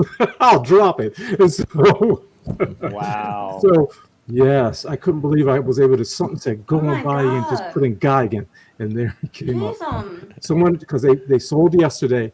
Oh man. So keep a lookout if you. If Oh, you're I'm looking keeping a for it. lookout for that. That's something that I would not pass up because I couldn't. Yeah, I think it's sick. I just could not. I want the roaches. I want Kubota. They have Everything's the going guns. so good. Going The- so you know, well. They have. I mean, buttons. I mean, I didn't see it. Where's the roaches? I got my Awesome. glasses Yeah, on. They're roaches at the are very not- bottom. The they're not roaches are at the because very of- bottom. Oh, actually, check I this must have out. missed them. Hang on. roaches. The deal is they post everything in the same go, right? So it's all in the same format. Is this it? Hang on a second. I think yeah. That's one of my favorite parts. It doesn't let All right. so well. Yeah. Okay, So let me there's just get this here. Oh, it's at in the there? end. No, it's that one. It's in that one. There you It's go. very Oh, the- Yeah, Very bottom. bottom. One is facing Right here. forward and one is facing backward. yeah, this is great. Yeah, and they've got the sort of yellow tint and the blue tint for the two different flames. Oh my Yeah. Yeah. Oh, okay, I got it. That's one collectible I could do without, but it's pretty awesome. That's There you cool. go. I like it. Sure. That's so cool. You know, those little obscure things, they just Yeah. make my day. I love that Yes. stuff. That's why, Cast, aka Iwakura, always pleases. I like the buttons. I don't know Those if these are stickers are buttons, cool. but They're I buttons. like that the They're buttons that have like the little quotes from For Angulus the and monsters. For Godzilla. the monsters, yeah. Mhm. And then the Shukura and Mamagon. I think Christine, They're you stick- I asked think if they're those were stickers. I don't think they're stickers. They're I think they're acrylic. those little clear stand-ups. Oh, even better. Oh, I like like that. the okay. Oh, I like that. I want one of those. Oh yeah, like the ones they sell at the Godzilla store, right, Kyle? Exactly, Like yeah. those. Yes. Exactly. Yeah. Ooh. Anyway, fun stuff. Really Yes. fun stuff. Yeah, Ed says that those are standard size buttons. The Cool. the Cool. sayings. I Thanks, Ed. snagged those too on Fantastic. Bayou. You did? Nice, dude. John, Good you job. can't- You Look at can't you. wait around. No, you can't. You got to That's strike right. while the iron's hot. That's Oh, you know right. what, John? You had this last one here too. Oh yes. Don't forget about Grail. that. Awesome. Yeah. I love it with the balloon. Wow. I just wish it was a little tiny bit bigger. Just a teeny Yep. bit bigger. Just a little bit bigger, but it's going to look great. Just a gonna look gigantic great. size bigger. I'm not No, taking not that a out. gigantic size. Leaving Oh it my in the God. box. Can you imagine? Can you imagine? Come on, come on, Mondo, do it. Come on, Mondo. Yeah. Somebody, Right. somebody in Somebody. Plus, make it as a somebody in rich Japan extra. needs to listen to us. Instead of doing all this other stuff, the Wizarding World of Harry Potter or Disney, why don't you do a children's land? Just Oh my do a God. straight up children's land, like a real one, scale, right? And then you have a zip line We'd all with, be there. with a balloon on it that you come down. Oh my and god, up, yes, right? you can zip line I down. mean, Yes. think about it. Think. They're working on it. They're working on They're it. working. There's They're yes. working. There's on the it. They're Awaji working Island on it. theme park, Yeah, or that's you cool. can Yeah. zip That's line cool. into Godzilla's That's mouth. cool. True, Yeah. And the But- ride. But imagine. Oh man, I was going gonna up that- save this for later. But Lady Kyle, since we're talking about the Godzilla Tower, Lady Kyle came up with an awesome idea for there should be like a Godzilla Tower of Terror ride Absolutely. theme park, and utilize the Godzilla Tower. Be just like the Tower of Terror in the Disney stuff. Yeah. Yeah, and you have the poster of the illustrated Yeah. poster of the heroes on there. And you drop down. Oh my god. Now the door opens. Yep. Drop down. The door opens. I Hey, am. Kyle. Yes, Kyle, sir. I tell you what, when you and Lady Kyle get to Japan, and I'm surprised they have not done this, But when you get to Japan, I don't know who you got to talk to, but please go to Toho, whatever. You can have this idea. I don't care. But see if you can pick somebody, if they can make a replica of Children's Land and not only give us a Godzilla tower, but make it like an amusement fun park where each like a play set? Each ride is like catered to a monster. Like you can have like a Rodan roller coaster or ever a bumper boat ride. Something like that. I love it, dude. Past and future monsters make it perfect piece. Really peaceful. Perfect piece, my eye. Perfect piece. No, like make the mushrooms and everything. Yes, the mushrooms. You know, the mushrooms. Oh man, come on. Yeah, come on, everybody. Well, let me get going here and finish up our news cycle, our 24-hour news cycle, and share what I was going to share. Actually, the first thing I will share is right here to piggyback on David's Super 7 news. I wanted to show off, get that banner off my face. Oh, right. This is an image that they teased online. And so a lot of people probably already know what this is. A lot of people probably have no clue what this is. But basically, Super 7 has a line of toys called the Ultimates, which is like super highly detailed. And if I had to guess, Brian Flynn would say that the Ultimates are sort of like the ultimate toys that you wish you had as a kid. So it's they're taking properties and turning those into like the best badass toys you could have. So they're like for collectors, not for kids. Not that any other stuff is necessarily for kids. They are doing a Godzilla in the Ultimates line, and it is supposedly so huge, because it has to be so huge, that they're at least only doing Godzilla instead of an entire line of figures. So something to keep an eye out for. Oh my in the goodness future. gracious! What the heck? Curious. I don't thought know I which knew what suit it they're was. gonna do. I don't know exactly. So we'll see. What suit? Tonight. What suit do we think that is? It's definitely Well, it's got not. four. So it's not a I think it's 62. Heisei. It's not a 62. I think it's an 89. legendary. Yes! Oh no! 89. Yeah, they're going with that. Super 7. Don't do it. Now that Nope. that was not Do it. actually my news item, because that's a tease, and that would just be kind of like whiffing my news. My actual news item Oh, what? belongs to a company I'd never even really heard of before. People are getting a company named Beast Kingdom, who is releasing the MC039 Scavenger Fight Mastercraft Series Jiras. Wow. And That's a so mouthful. to That's break a that lot. down exactly, Scavenger Fight is a TV show. If you aren't familiar with the old Ultra Fight show, they basically took the fighting clips from Ultraman shows and turned it into its own little mini series. I don't have time to talk about it, but basically it was a big inspiration for Shinji Higuchi. Anyway, so this is the Jiras. This is a 40 centimeter figure. Wow. 40 centimeters tall. God.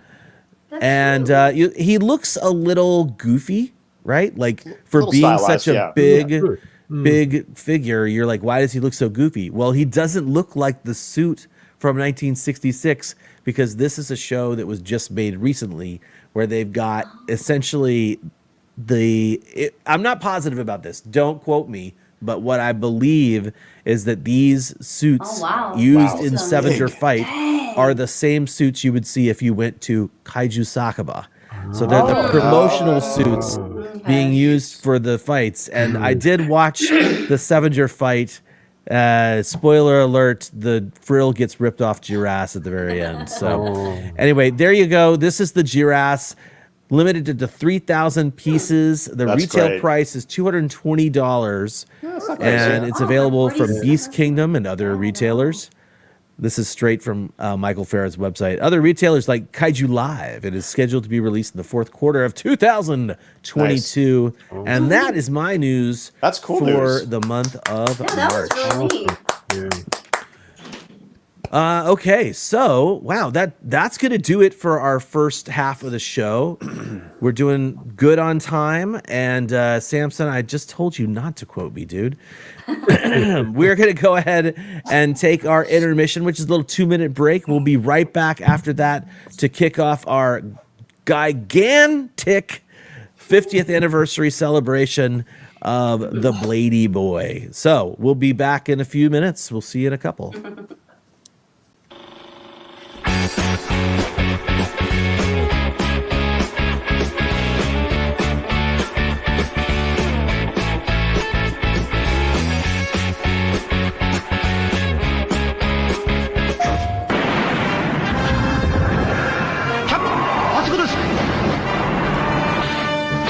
徹底したこだわりでウルトラマンを完全再現。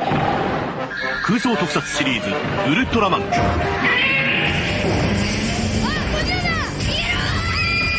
れで助けてください。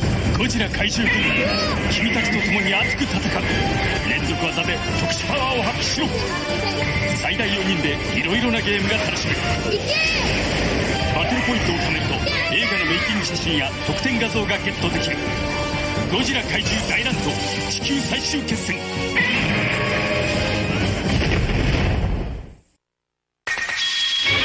魂を解き放て。ドンドンドン。破壊神降臨。CR ゴジラ。ドンゴジラならやってくれる。入金 From beyond the stars come the most fearsome monsters in the galaxy. Only Godzilla stands in their way in Godzilla on Monster Island. Is even Godzilla strong enough to defeat the invaders? Matching unbelievable strength.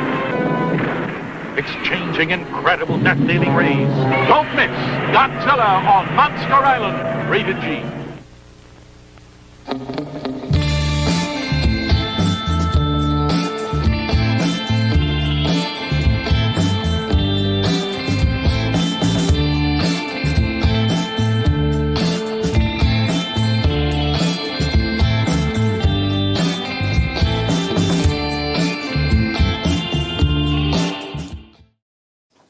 Hey, welcome back. Just made it back. Do you know, did you guys see that last shot there? That was an Ultraman suit. Very cool. That was actually Mark Nagata's Ultraman suit. Oh, really? On wow. display in isn't the that San cool? Francisco airport circa 2014. right. Wow. So cool. 2014. Part of the video footage that I have laying around in the archive. Very You've cool. got great archives. Thank you, sir. You have great archives too, John. You know that. All right. Archive envy. All right. So we are going to kick off our Gigan celebration. So let's start singing happy birthday. Just kidding. Thank you for being here, everybody. Still got 70 people watching. 70? Before we Thank plow you. forward into our actual, you know what I should do is I should make this screen a wee bit larger. We're giving away something at the end of this episode, and I want to make sure to show it off right now. A long time ago, Show it off. probably so long ago that should be embarrassing to me. We were sent a gift by artist Giuseppe Bianco. Love him. Kaiju What a sketches. great guy. This is Awesome. this is not a print. Nice work. Is amazing. This is an original An original. Giuseppe Ooh. ink Oh, drawing. wow. Bless you. Wow. Like when you flip it over, you can Super see the ink Oh, bleeding wow. over in some of the Wow. parts of the piece. 56 So Rodan. this is Amazing. gonna be what we give away at the end of the show. So just be prepared. We're gonna do that the standard way through StreamYard. It's gonna be a lot of fun. It'll be happening right at the end of the Monster Showcase. So there you go. That's what we're giving away. And yes, that's right, Helmy. It is an original. It Wow. is an That's original. awesome. Am I eligible That's for an that? honor. No, No. you're not rats. eligible. Rats. Helmy's not eligible. Just kidding. Like, Rats Robert Dwyer's not eligible. And yeah, just a blanket anybody who's won before. Everybody Just busting. outside of Everybody's the eligible, broadcast here is eligible. Everybody watching is eligible if you fill out the correct hashtag. I thought it would be hilarious to say, yeah, the hashtag is Giuseppe's first name. I'm not even going to throw it up on screen. No. You got to get it right though. Evil. I can't even spell it when it's in front of me. Well, thank you guys for your patience. We are going to get going on this celebration, and that's because today marks 50 years of Gigan. Woo, my man. Yes. Yes. Good film. Okay, so we're just going to kick things off with me here. I'm going to tell you guys a little bit about this movie, just some basics that you probably already know, but hey, why not just move forward? So, number one, Toho made this movie and released it on March 12th of 1962. And I'm trying to replicate the, Toho Eizo Productions logo there. And then they released Godzilla vs. Gigan, which is actually translated to Earth Destruction Directive Godzilla vs. Gigan. If you were unaware of this movie was part of the Champion Matsuri, or the Toho Champion Festival, which was essentially like a little daily film festival thing that would play in a theater, and parents could come drop their kids off, say goodbye, come back and get them later. And it was an entire block of programming. That's so cool. That included, for this release specifically, Godzilla vs. Gigan, which was debuting here, an episode of Mirror Man, a episode or two, I can't remember, of Return of Ultraman called Jiro Rides a Monster, the Pinocchio series animation, the Genius Bakabon, Night Duty is Scary, and also Hutch the Honeybee, Hold Me Mama. Those were the little cartoons, the little shirts. The Genius Bakabon, by the way, is if you see the Shay dance character that it was very, very famous back then in the 60s. This is that same cartoon. Anyway, this movie was released, I think I have it written down here, in 1977 by Cinema Shares and in America called Godzilla on Monster Island, but it was released internationally. Thanks to Sean Lincolnback for these posters, by the way. I believe that's the international poster on the left, but I also get it confused with, I think, the Australian poster. This is the British Quad, I believe it's called, the British poster for War of the Monsters, which is a killer That's name great. I like and the a poster. great poster. It Would really love to is. have that up in my Me collection too. someday. Sean sent a whole bunch of other ones here. I believe the one on the far left, Wow. the Tate-Con is, I believe that's the Tate-Con, and I believe Samson West, who's watching right now, owns that one. Yes, he does. Yes, he does. Yeah. The one next to that at the top, that's the standard B2, which I'm just going to go boop and point to my original 1972 Nice. Godzilla vs. Gigan poster there. And then there's a number of lobby cards there as well. I love lobby cards. This, I think this is the Australian release. Anyway, and Italian.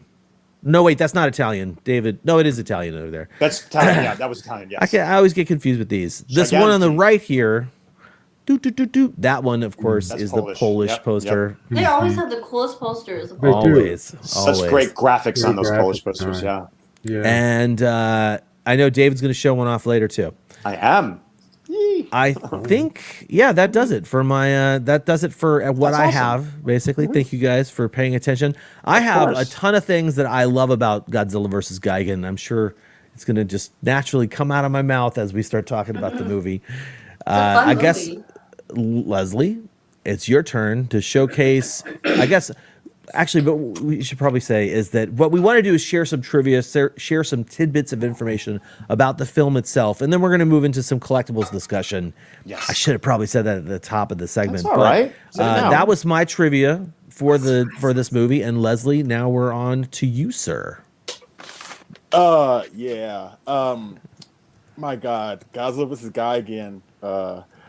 I love this movie. There's just no ways around it. I don't care about I don't care about the stock footage. I don't care about monsters talking. I don't care about the obviously corner cutting and special effects. I so love this movie. In fact, this is my second most favorite Godzilla movie behind Mothra vs. Godzilla. Oh, I did not know that. I did yes. not I know know that. that. It is number 2. Wow. It is number 2. Wow. And Oh, like you, Kyle, Awesome. I have that poster. And it's my favorite movie from the 70s. So I so love this movie. It's a fun movie, like I said. Mhm. I Mhm. know some of the issues that this film has, but this is one of those movies that, because sometimes I have to be in a certain mood to watch a Godzilla movie. Like if I want to watch something serious, I watch either 54 or Shin. If I want to watch something emotional, I'll watch 95 or Son of Godzilla. But if I want to just watch just a random Godzilla movie and I don't know which one I want to watch, if it's fun, I more or less pop in Gigan. Between Yeah. Gigan and Terror Mechagodzilla, I popped in those two, movies more so often than not because they are just fun. They are so. It is fun. This movie is so much fun. I don't want to gloss a lot, over my love for the film because you can tell it's pouring out of my pores here. And with my complexion, you can tell there's a lot, right? So, but in my tidbit of information, 3 tidbits of information, I'm sure a lot of people know about this, but still, I want to showcase it anyway. Of course, this film is famous for a lot of things, noteworthy things. But of course, this is the final appearance of the Shoshin-Geki Godzilla suit, aka the 1968 Godzilla suit. Kyle, I think I sent you some pictures. Can you access those or not? Oh, the suit? Yes, Or- I think I sent you 2. Yeah, the 2 pictures of the suit. All right, let me, Leslie, congratulations! You pronounced that perfectly. You can't say Kinokuniya, but you can say Shoshingeki. Parodies. That was great. Yeah. I am impressed because I can hardly say that. That's good. I can't say anything, so. But yeah, Leslie, I don't see those pictures, buddy. it should be in our group chat if you can find them. I think I Okay. sent them. I think I sent them there. Oh. But still, I'll talk as you try and find them. But still, this was the final film of that suit, and of course, that's a fan favorite of a suit for a lot of people. A lot of people love the '68 suit. We saw it first in Destroy All Monsters, then Godzilla's Revenge. It set up for a year in 1970. It went through the ringer with Hydra in 1971, and by the time we get to Gigan, woo, boy, Tore up. Tore up. He's a little rough around the edges. Oh my God, that Epic. suit was running on fumes, and I mean that's an understatement. Like literally, there are scenes where you can see morsels of the suit dangling on his body. There are times where he's punching Gigan, the flesh parts are just flailing up and stuff like that. And but again, I have to say this. I have to be honest. Out of all the 4 incarnations that this suit has, or all the 4 movies that the suit was in, the 72 is my favorite incarnation. Despite its Interesting. imperfections, it is my favorite one. I don't know what they did to it. They obviously had to modify it from Hedra, but whatever they did, they made it look so cool in 1972. And again, I love this suit, and hopefully we'll get more collectibles this year in honor of the suit. Aside from the lame attempt from X Plus, but we ain't gonna go there right now. But hopefully we will get something tangible as far as this suit, because I love the 1972 Godzilla suit. Now, of course, secondly, we all know that Hiro Nakajima, we love. As you know what, I'll say Nakajima for last.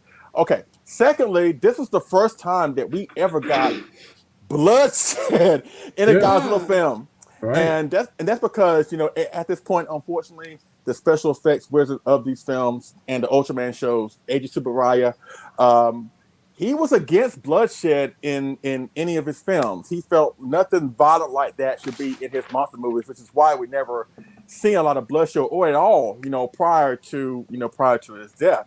We seen Godzilla, body slam, kick, punch, or whatever, but we never seen like monsters draw blood. Tsuburaya was so against that, which is why in the 70s films, we see a lot of monster violence, monsters set on fire, buried alive, get concussions, and of course that led forth to bloodshed. And again, the fact that Gigan was the first monster, not Mechagodzilla 74. Of course, 74 Mechagodzilla did it more, but Gigan was the first monster to ever make Godzilla bleed. I think adds a lot more credibility to his resume. But between those images, between Gigan slicing his shoulder or him slicing his head open, The one that hit me the most was Angerus. Oh my Yeah. We was God! trying to do get in there And that was such a heartbreaking scene because Godzilla and Angerus go from fighting Gigan and King Ghidorah now to Godzilla Towers in the mix. Now they go from fighting two opponents and now three. And Godzilla is getting hammered by the Godzilla Tower. And Angerus spots that. And he's like, I gotta get to him. I gotta get to him. And Gigan, being the jerk that he is blocking his every way and slices his face open. And it's like, oh God, I felt so bad for Angerus. But again, you know, these movies in the 70s, they really up the, you know, the gore factor and the violence factor. And I think, you know, it kind of makes the 70s films, at least in my opinion, at least when it comes to the fight scenes, it makes the fight scenes better. Because I think blood, when it's used at the right time, adds drama. It adds, you know, because when you see Godzilla bleed for the first time, you're like, wow, Godzilla might lose this fight. So I think that was handled really well. And of course, finally, everybody knows this, but this was the final super performance of Godzilla, King of the Monsters, by Haruo Nakajima, who we look upon as the definitive actor when it comes to the suit acting of Godzilla. Of course, a case can be made for Satsuma in the Heisei period, Kitagawa in the Millennium period, or Shinoda and GMK, you know, whatever. But I think, by and large, a lot of people look to Nakajima as the best actor when it came to Godzilla. And this was his final performance. And I think I read somewhere online or in G-Fan, I think that after Super Raya passed away, I think Nakajima kind of like lost the urge to continue acting. I think he had to be talked in to doing both Hedra and Gigan. But even if that is true, even if his heart wasn't totally into it, you can't really tell because he gives an awesome performance as Godzilla in both those films. He does. Yes, he does. Yes, he does. So Russ Tamblyn, if you're given the job, give it the best. Don't phone it in like you did in 66. Don't get me started.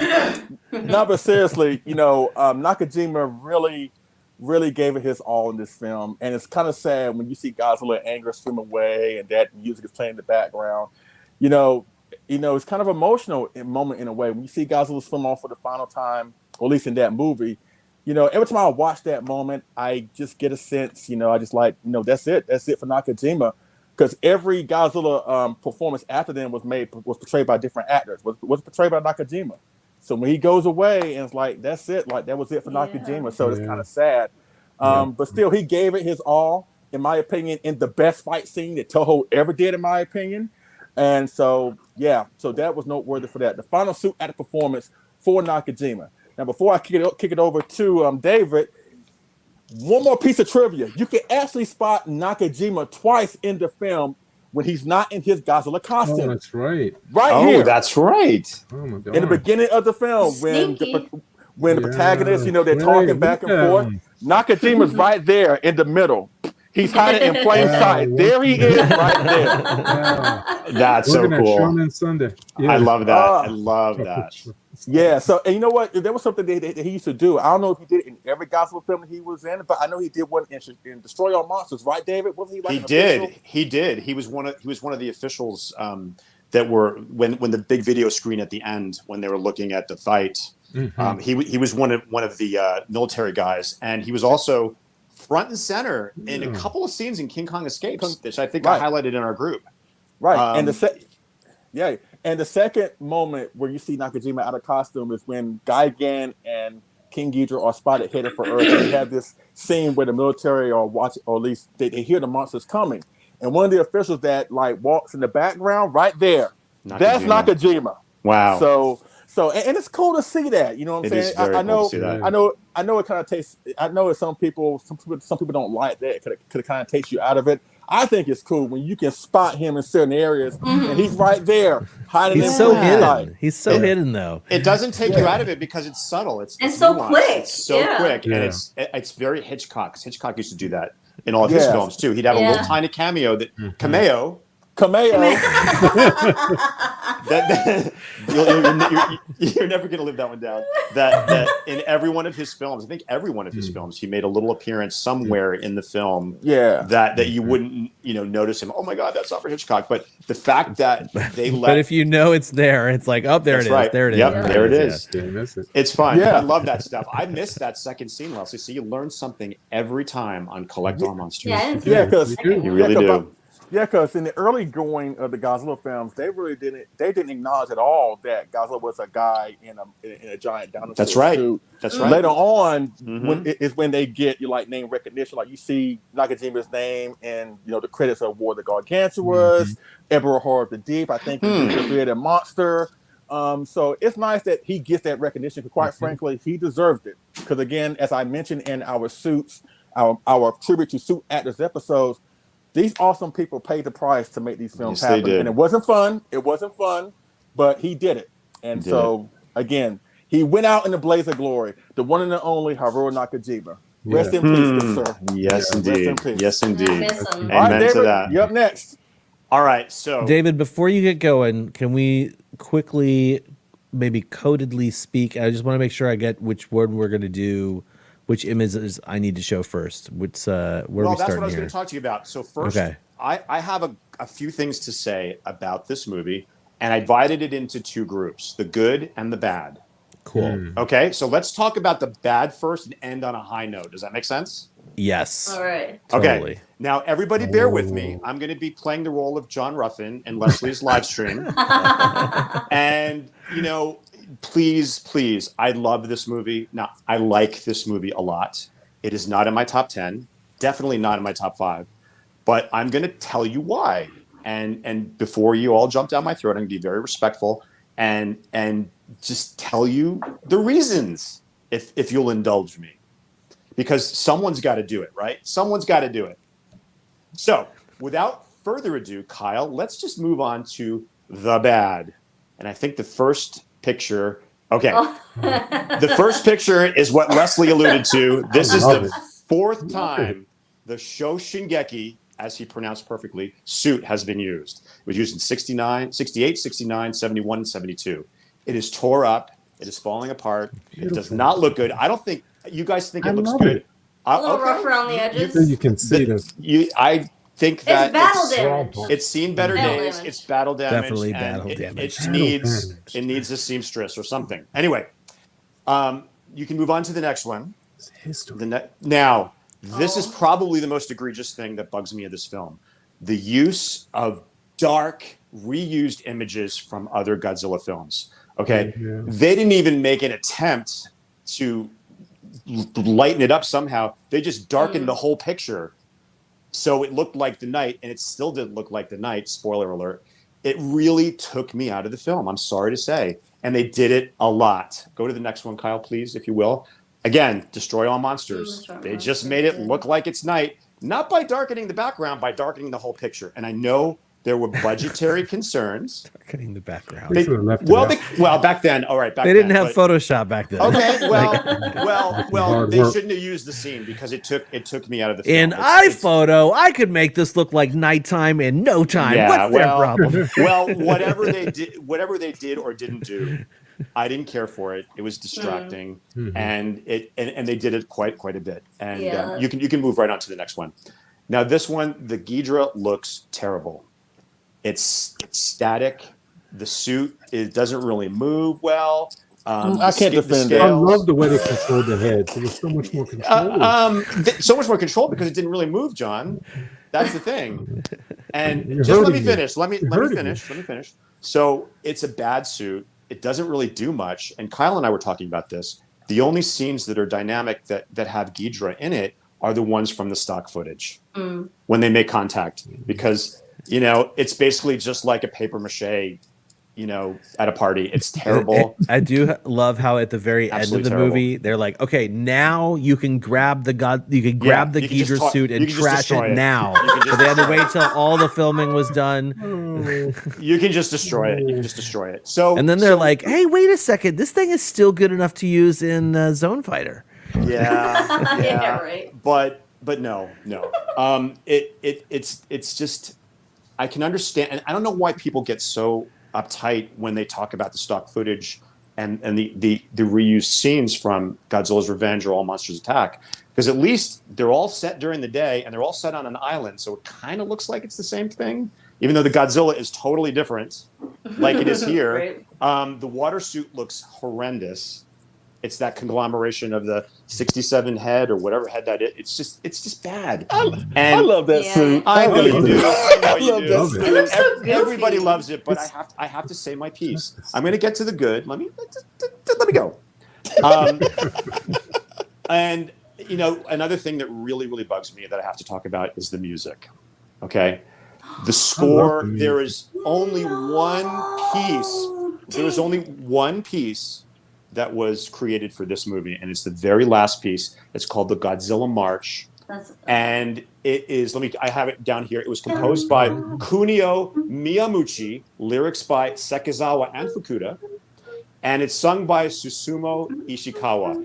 I love that piece. It's amazing. It's great. Every other piece that you hear in the movie is either stock music cues from other Toho movies, like Destroy All Monsters, King Kong Escapes, Frankenstein Conquers the World. I can go on and on and on. And the beginning piece, the opening credits, which I thought was written for the show, but I learned it wasn't, is for something called Expo 70. And that is not Ifukube either. Yes, Expo 70 is the very beginning. Opening credits, me too. And then that very last battle, right at the end, where they all of a sudden abruptly stop using Ifukube music, they use that, and that's all from Expo 70. So I didn't know that. It just bugs me that they can't. I know the budgetary stuff, the score, one piece for that, but what a piece it is. I love that piece. It's great. Don't get me wrong. And that is, you guys are laughing at me. I gotta say, I'm laughing at the chat. I gotta say, They are loving you right now. They are so loving you right now. Well, you know what?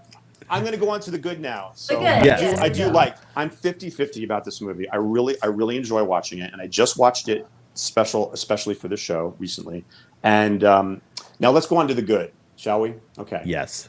Now, Guy, we have one viewer left. Am I fired tomorrow? I think I'm fired tomorrow. No, you're fine. So the good, I absolutely love the Godzilla Tower, and I think I have some good photos too, Kyle, in there. Yeah, it doesn't start with the Godzilla Tower. Well, what does it start with? We'll start whatever it starts with. It starts with Shukra.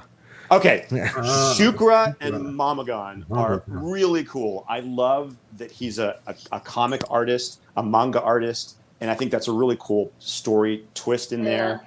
And he decided to create these crazy Japanese-centric monsters because they're both, in Japanese culture, strict moms, and homework is very important, and it's the what kids dread, and they do dread that. So I absolutely love Shukra and Mamagon. When we talk about collectibles, I'll talk more about that, later on. I think the design of the Godzilla, next is Godzilla Tower. The Godzilla Tower is excellent. I love it. I love the whole concept of children's land. I love that it's actually a deadly force that almost defeats Godzilla.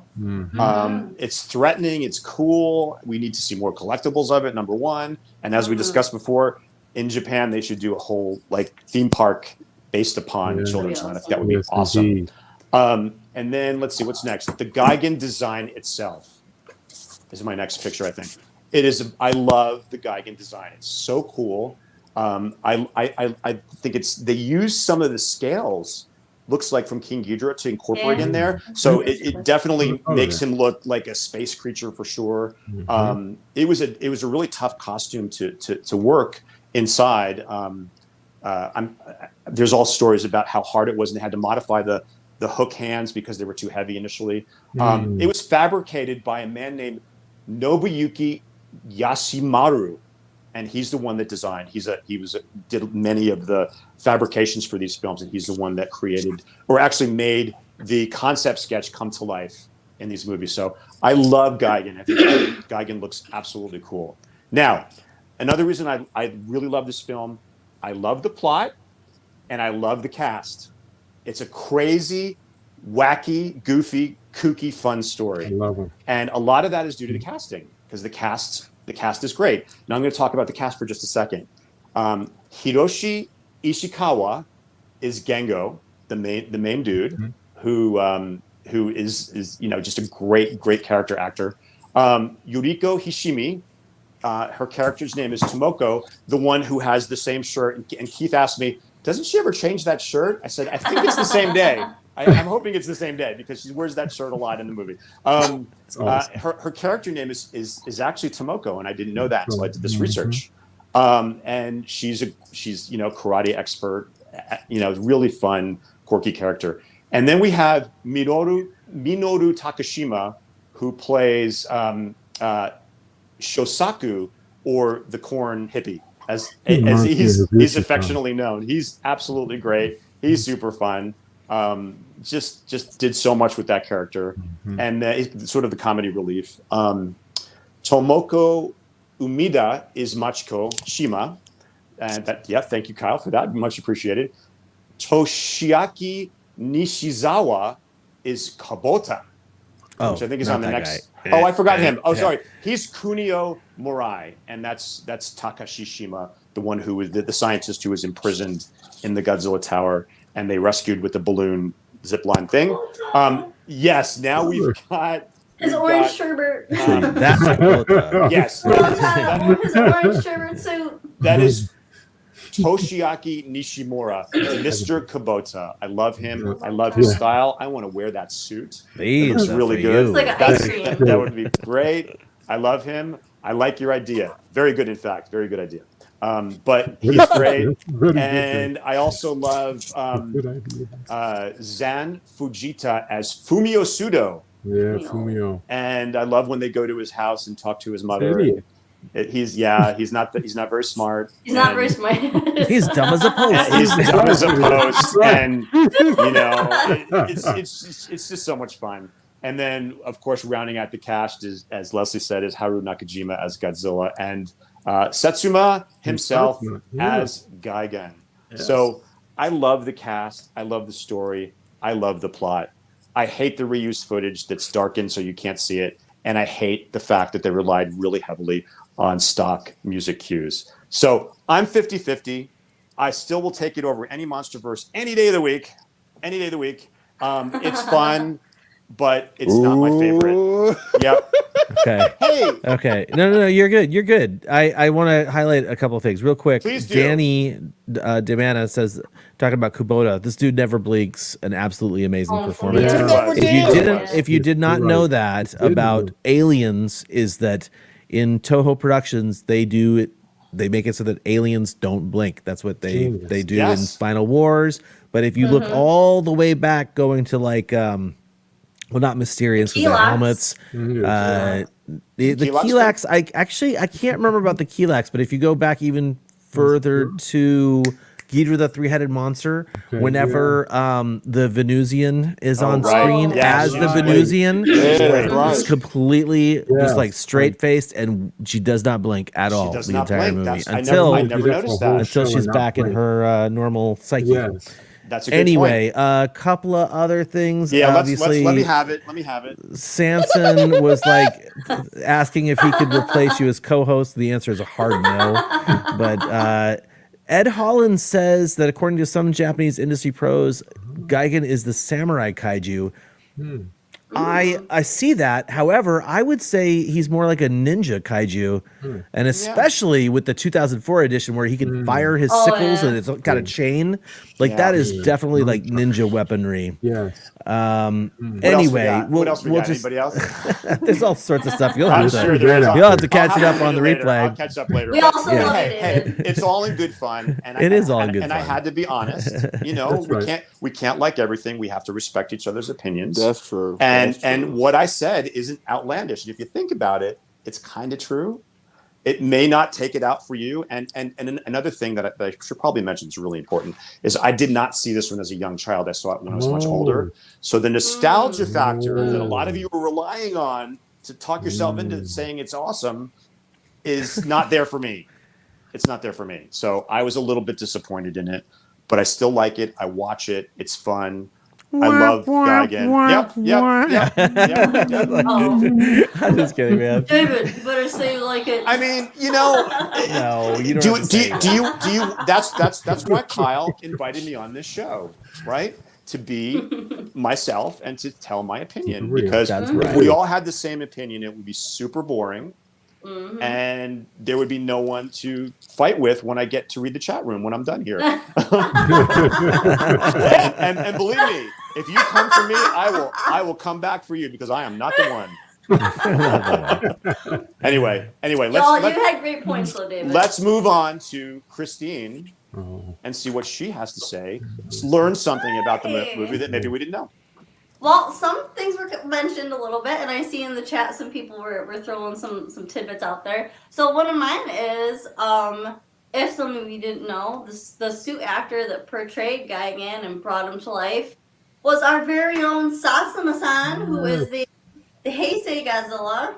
So this was his second kaiju in the Toho films that he's played, the first being Hadura. And so this was his second Toho film kaiju that he played.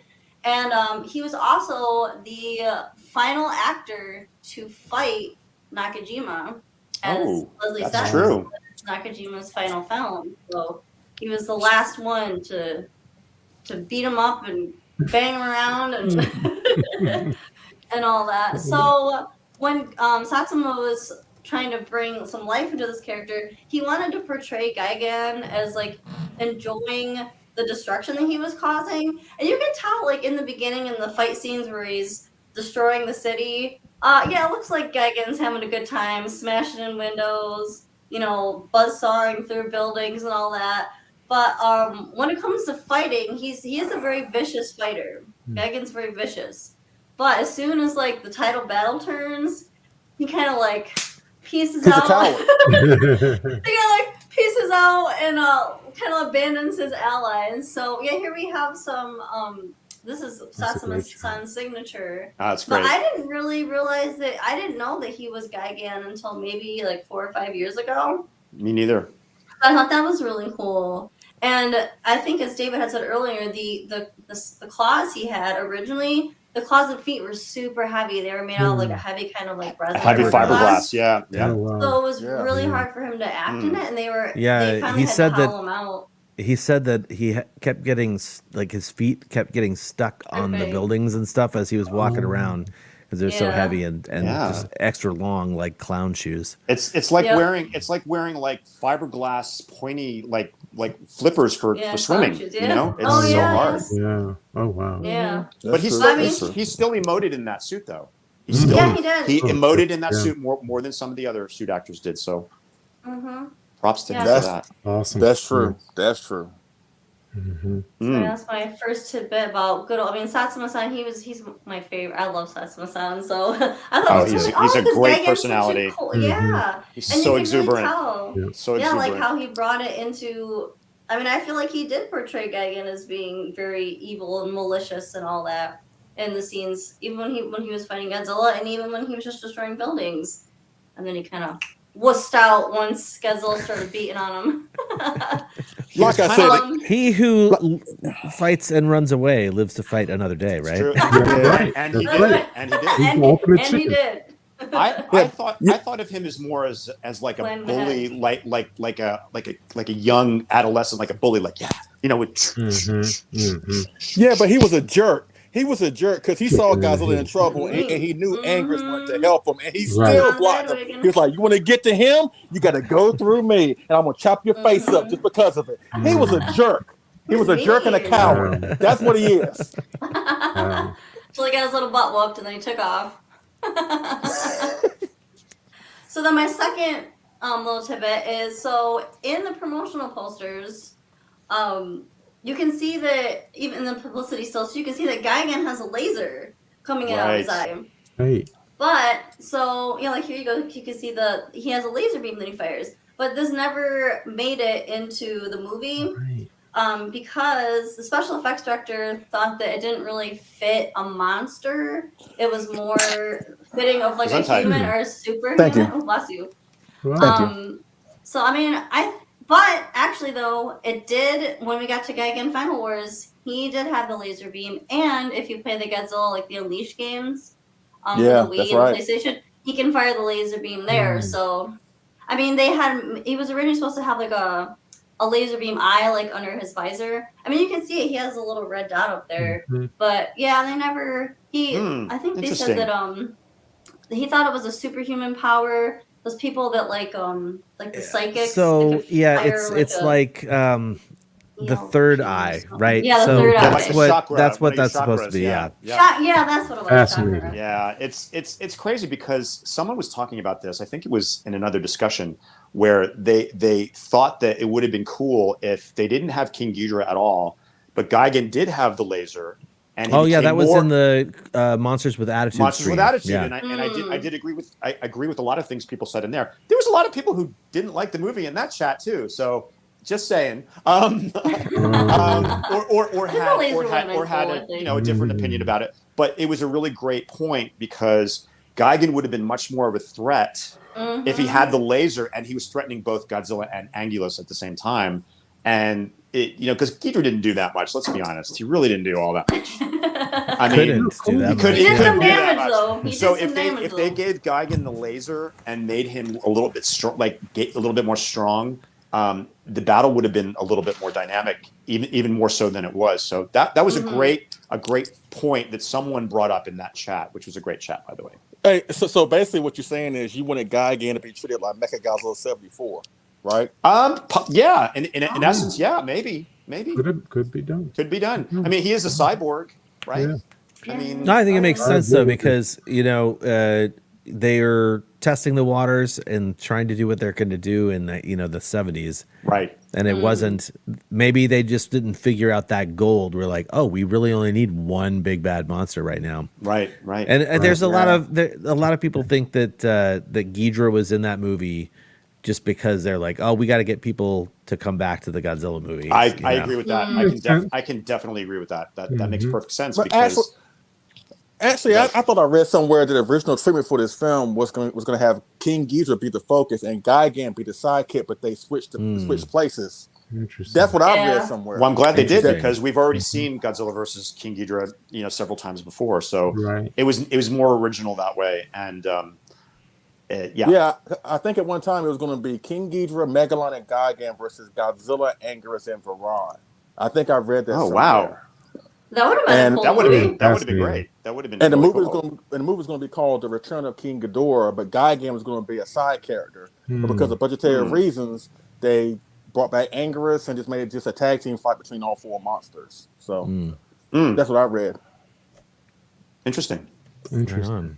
Christine, you want to finish up your trivia bit there? Oh, yes, my last bit. So this wasn't the end that we would see of Gigan. He did make an appearance in Zone Fighter. So he was one of 3 Toho Kaiju that appeared in the Zone Fighter series. Oh, Jesus. So he was in episode 11. So if you want to go back and watch episode 11, I think it's called like Godzilla's Roar or something like that. So Godzilla's Roar, Call of Battle. I haven't seen it, so it's kind of hard for me to be talking about it. I've seen like bits and pieces of it, but I haven't seen. I need to watch like the whole entire series. In defense of Christine, Zone Fighter is not available to watch legitimately.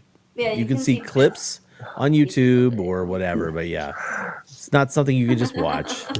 But Gigan was not showing any favors either. He got beat down twice. Yeah, poor Gigan. So he took off after getting beat up by the Godzilla, and now he gets beat up by Godzilla again in Zone Fighter. So yeah, he did make another appearance in this one. He wasn't able to fly in Zone Fighter, so he had lost his ability to fly, and I think he used his buzzsaw. But instead, he had like explosives on his claws instead. Okay. And he was under the control of the Garoga aliens, and so they kind of used him as a weapon. So he had explosives on his claws, and oh my god, that's so. He wasn't able to use his buzzsaw anymore. So pause on that picture real quick. That picture that looks just like the Gigabrain figure. It does. Oh my gosh! Like it really looks like just the pose and everything, and the way he's kind of standing upright. That looks just like the Gigabrain figure. Very cool. I never saw that. I never saw that still before. Still learning every time. Yeah. And his other ability was he was able to, after he got defeated by Godzilla the first time in the series, he was able to kind of like reboot or like recharge himself because he's kind of cyborg, so he was able to recharge only to get whomped by Zone Fighter. So yeah, after Zone Fighter, he got knocked out. He was down and out for the count. He was gone. Yeah, he was Rodan 93. He was Rodan 93. Basically, that's what he was. Oh wow, his last hurrah. So yep, that was his Cool. last big send off. Poor guy Horrible. again. Horrible. Bye, Gigan. Yeah. Bye-bye. So we'll toss it down to John and see what you got. All right. Well, I'll be brief, but I have to say, growing up, I love seeing Godzilla Monster Island. I still have some videotape of the whole movie, off of TV in the 80s. So it's a delight to go back and see that and just have those great feelings of nostalgia. What I love about the film and things I would never thought about years past, but like this is the first time we see the imposter. Godzilla Tower. Right. That's He's true. like prototype. That's right. Godzilla. That's right? true. Sort I of, hadn't yeah. thought about that. Yeah, I mean, it was just saying. Something to think about. I wonder if they drew any like if there's a connection in any way in their thinking. That's interesting to think about. Yeah, Godzilla seeing himself, All right, so how it influenced Godzilla versus Mechagodzilla, don't know. I watched it this afternoon, and it was some really fascinating stuff. I didn't realize they jailbreak from Monster Island for the cause of justice. I love it.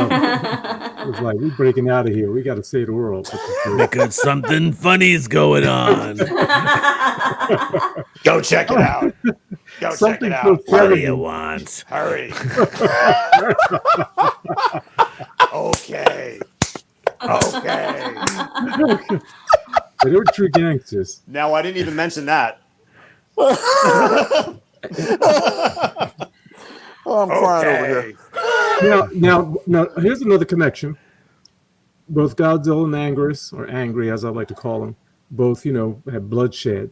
And that's the same thing that happened in Godzilla versus Mechagodzilla. So, broken jaw for Angry. And so interesting. Oh, yeah. Parallels, just saying.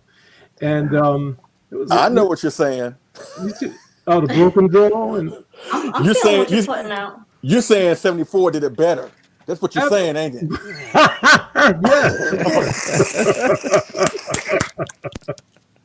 I know you. Be careful, John. They're going to come for you. I don't think, was there any stock footage in 74?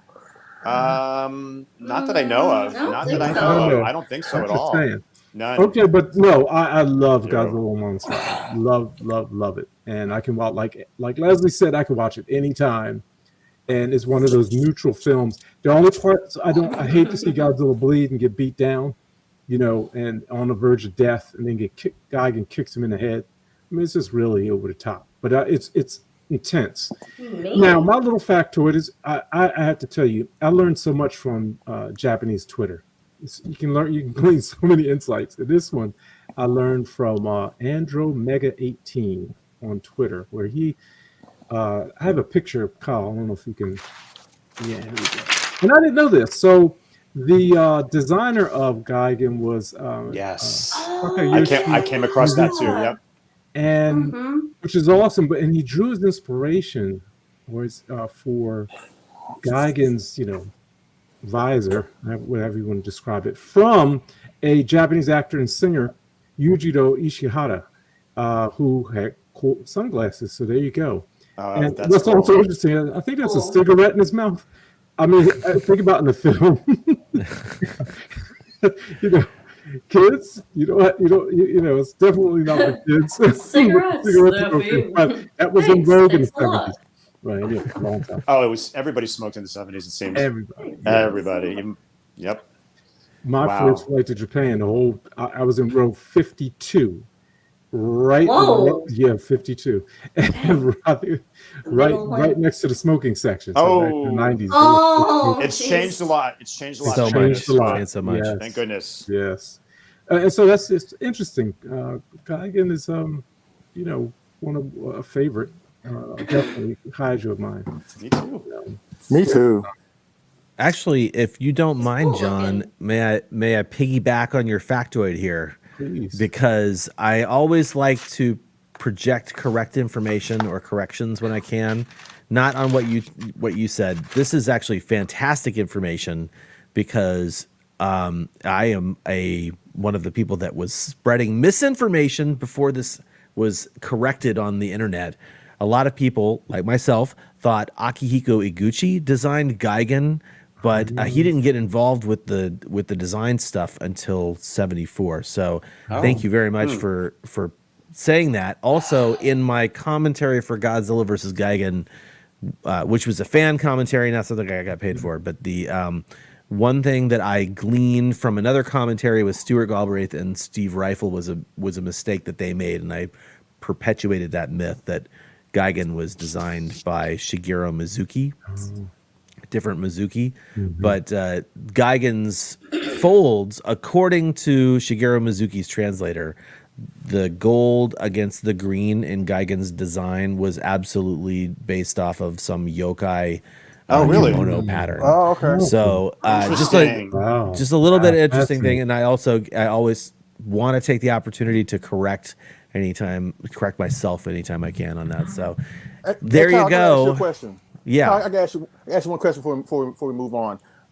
Because I know you love this film, but I know that you're kind of like David in a way where I know you're vocal about the stock footage can be like an eyesore. And of course, I said that this film is number 2 with me. But where does this film rank in your top 10 of favorite Godzilla films, if it does rank? And are you in a situation where you love Gigan, but you don't really like the movie that he was a part of? Yes, absolutely. You're asking me? Yes. Okay, so I used to have a more negative opinion of this movie. It used to be lower on my list. But when I started realizing that, for me, quintessential Godzilla movies were fun over anything else, this movie started like raising up on that tide, essentially. And so basically, this movie, even though it's not done great, what I will say is that Godzilla vs. Gigan, like many of the movies in the 70s, was Toho firing on the cylinders that they could fire, where the 60s movies, everything was like jamming and jiving exactly as they wanted to. The 70s, the problem was, as we all know, television became available to the world, and the world's cinema just started tanking. So, not blaming TV and all the amazing TV that came out, of course, but because of that, all of the budgets started getting lower and lower and lower. Satsuma even said that his work on Hedorah, it didn't feel like there was a lot of lessened budgetary stuff going on, but once you got into 72 with Godzilla versus Gigan, as Samson is saying here, the cylinders are worn out as hell. And so basically they're doing what they can. So Godzilla versus Gigan represents the best foot forward that Teruyushi Nakano, the special effects director, felt like he could put forward at that time. They got Shinichi Sekizawa to do the writing. They had almost entirely new faces. Actually, if you didn't know this, viewers and listeners, there's really only one, aside from Haruo Nakajima, there's really only one member of the cast that is a classic Toho actor, and that is the general that's like being approached by these civilians to get involved with this monster war. Jin Shimizu, who actually, if you are a viewer of Space Giants, he plays Methuselah in Space Giants. He was in some Kurosawa films, but he's the only one really that you can see in the cast, the only veteran actor. And it's not the first time, right? You didn't get veteran actors in Hedorah either, because at that time what was happening is, while the studio system was crumbling, the agreement that Toho had with their actors also crumbled as well. So they went with entirely new faces with their new face program that they continued to do. And that's who populated the movie. And like, really, it's like they tried to do what they could. They're like, what can we do? Well, we can make and you're going to recognize this in a lot of the 70s movies, right? We can make a new suit, right? So they made Gigan, they brought Godzilla back, they brought Angulus back, they brought Ghidra back, and they all look ratchet, dude. They all are jacked. Even Angulus. When I'm starting, when I watched the Criterion version, he's got cracked paint on his horn, on his nose. Yeah. You know, this, I love the film. It's probably in my top 10, probably in my top 6, really. I think it's a lot of fun, and like it's hard to say when I haven't ever done the actual rankings. Someday I want to have the board where I can like, move things up and down. But we need to. It just represents Toho trying their best, even though their best might not have been so great. You know, that stock footage recoloration, as David mentioned, pretty bad. You know, and like. If you are like, I could imagine if you were a Godzilla fan in 1972 and you went to go see like a Godzilla fan, like you've been loving the movie since '54 when they came out, and then Godzilla versus Gigan comes out, you're like, yes, my butt is in the seat, and then you see all that stock footage. If you're 12 years old, 14, 15 years old, that could have been a pretty big disappointment, you know. But I love the movie.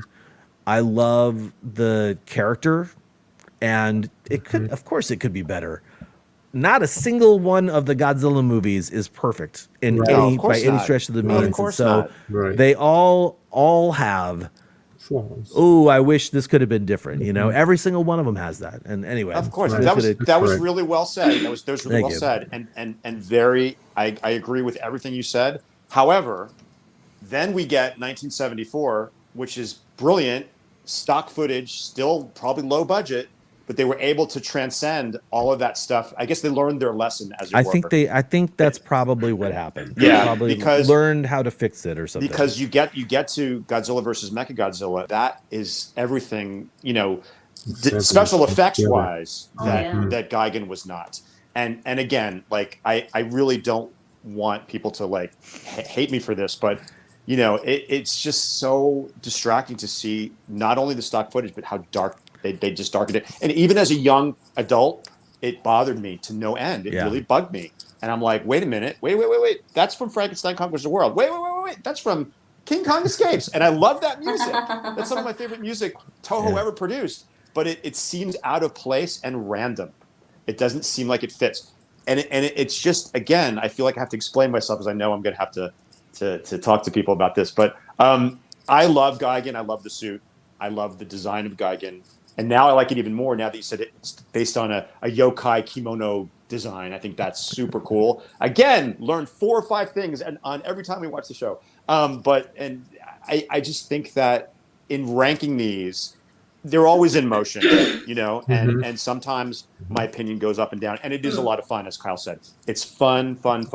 But my idea of a movie that's fun and works and all firing on all cylinders is Monster Zero.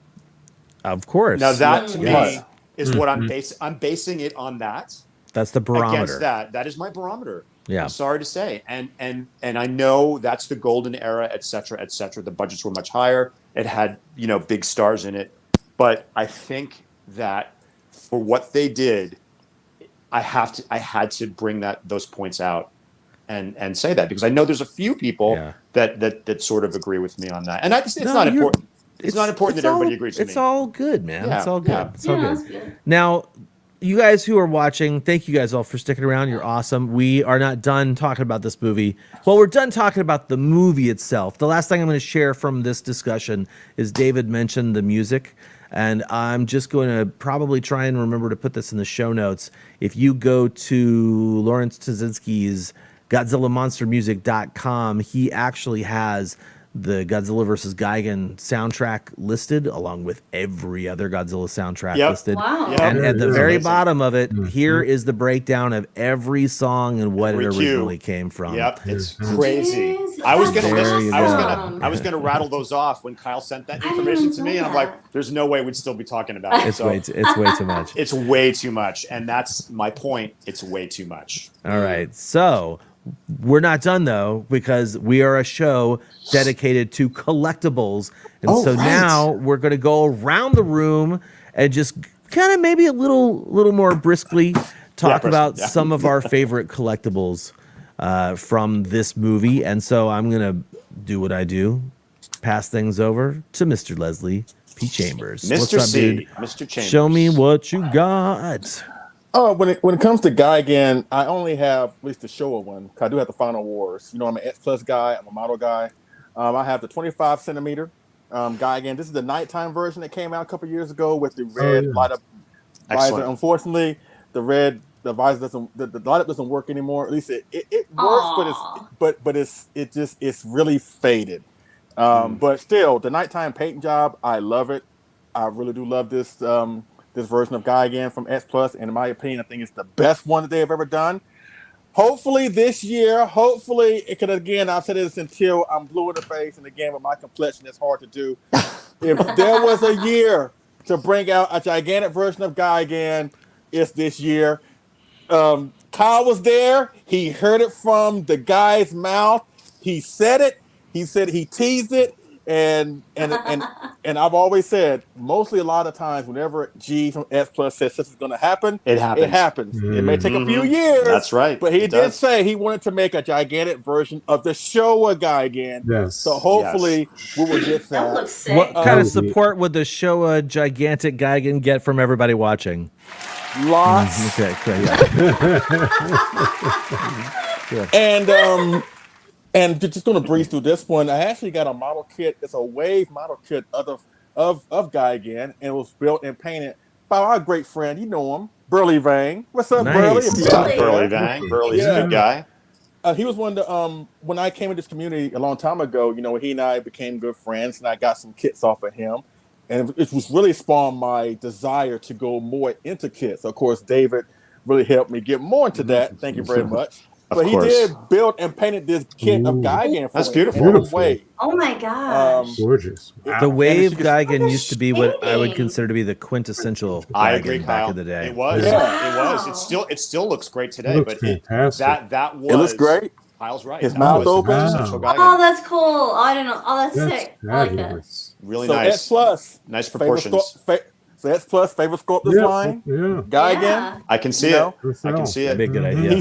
He's real big too with the wings and blah blah blah. Yeah, Burley did his thing on this one. Yes, he did. Wow. That's awesome beautiful. He did a bang up job. Gorgeous. But again, hopefully we'll get a gigantic Gigan before the year is out. Maybe love that. Even if it doesn't come out, at least announce it. At least let us know that we have not been waiting in vain. Because I have been waiting. I know Kyle's been waiting. I don't care if Kyle's gonna buy it. If he don't buy it, I'm gonna buy the damn thing for him. Because he just that will be a treat. Yeah, it'll be neat. It'll be neat to have another monster aside from. but that's all I have for like my collectible for the Showa Gigan. He is awesome. Yeah, he is so amazing. He is David, awesome. what you got? I have some pictures, Kyle, that you can show, and then I have a couple other things too that I forgot to put in pictures. But let's look at the pictures real quick and see what I put up there. If you can. Yes, I can. If you can't, I can show you the. No, I got it. I got it. There's so I many just got to awesome do Gigan this. collectibles. I didn't realize that my collection was sort of short on Gigan, and but I did have a couple things. Showa Gigan. I actually don't have anything from. I forgot to crop it. But anyway, that's what Leslie was talking about. But this is not the nighttime version reissue. This is the original light up 25 centimeter Gigan that you have to take the head off to turn it on and off, which I've done once. I don't think I've done it more than once. Oh, I didn't know that. I don't even know if it'll come off. off. Yeah, you have to take the head off to turn on the light Super feature. inconvenient, yeah. Super Is it inconvenient. It's battery, yeah. The battery's probably corroded inside. I got that in like 2013 or something, whenever it came out. So yeah, I love that figure. Oh, I didn't know they made it is one of the best representations of the Showa Gigan. So what else do I got there for you, bud?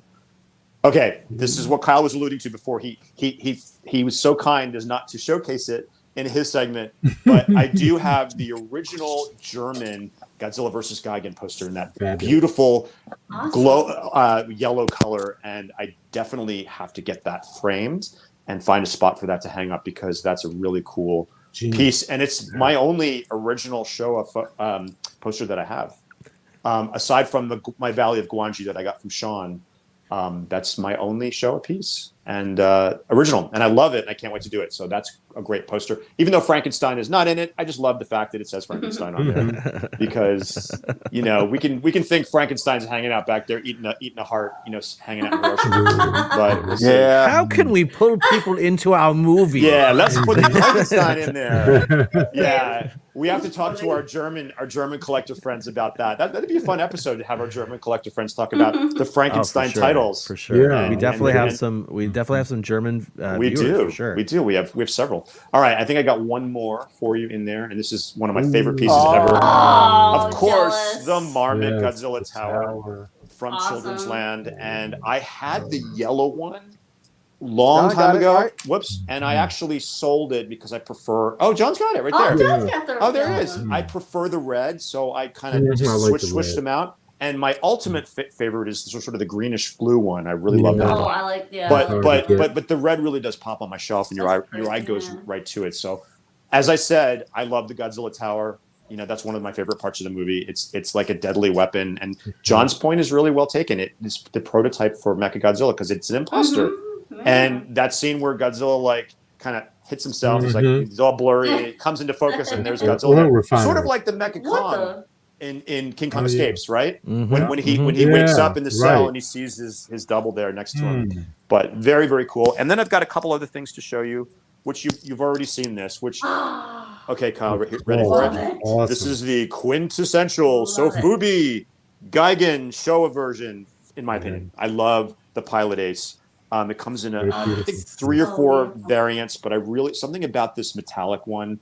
The simplicity of it, and I just love the proportions. The wings are maybe a little bit small, but I just love everything else about it, and it's just a lot of fun. Thank you, Sean Lincoln Beck, Showcase Daikaiju for that beautiful piece. And then I've got one more, the one that started it all for me.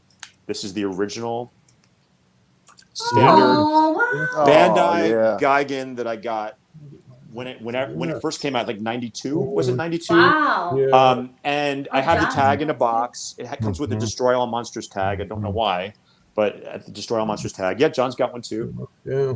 And it's not the greatest sculpt, but it's really fine and stylized. And this for the longest time was my only Gigan in my collection.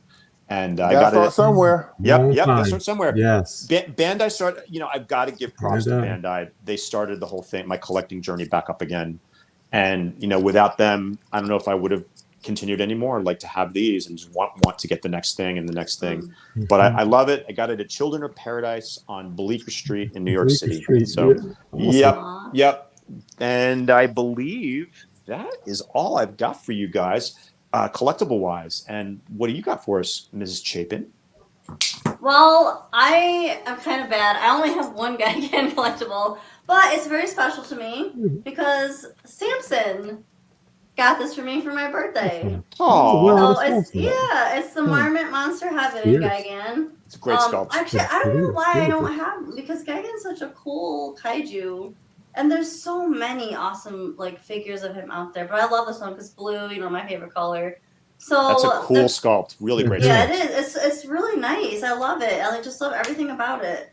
I want to talk about some figures that I don't have, but I would love to have of Gigan. So the first is the Giga Brain Gigan. I know you had talked about it earlier, David. Yes. The blood spray variant. Oh my god. Yeah. That's crazy. I think that is so cool. It's very dark. It's very macabre. It's very dark, and it's kind of amplifies his Oh. mean spirit. Ooh. Yeah. Angry. That's Angry's blood. So I think that's just such a cool way to portray him. And it's very metal. Godzilla's Yes. blood. Yes. Yeah. Yeah, Godzilla's blood on there. And so I would definitely love to hunt one of those down. Super That's cool. the goth version.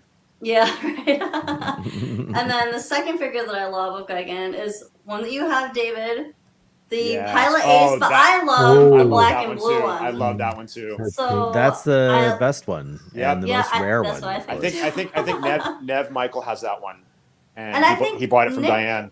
Nick Sides bought Dan's. Oh, did he really? This was Dan Miller's, and I'm pretty sure I'd seen a post about it in the group. I thought that Nick Sides had bought this one, I was like, oh man, I It's didn't know he was beautiful. selling it. I held that love one it. in my hands, and in person, it's really Oh, stunning. you did. It's very stunning. Well, yeah, Diane had it at Clawmark, and Nev Michael bought it. I'm pretty So sure we got, several years ago. nice. But it's great. I mean, it's just such a great sculpt, and I love like this one has some metallic sheen on it too. It's just, and they're big. They're big figures. They are too. big figures. They're very big figures. Can't go wrong with Pilot Ace. Never. And then the last figure that I really like, and it's kind of more obscure. It's by Softly Life.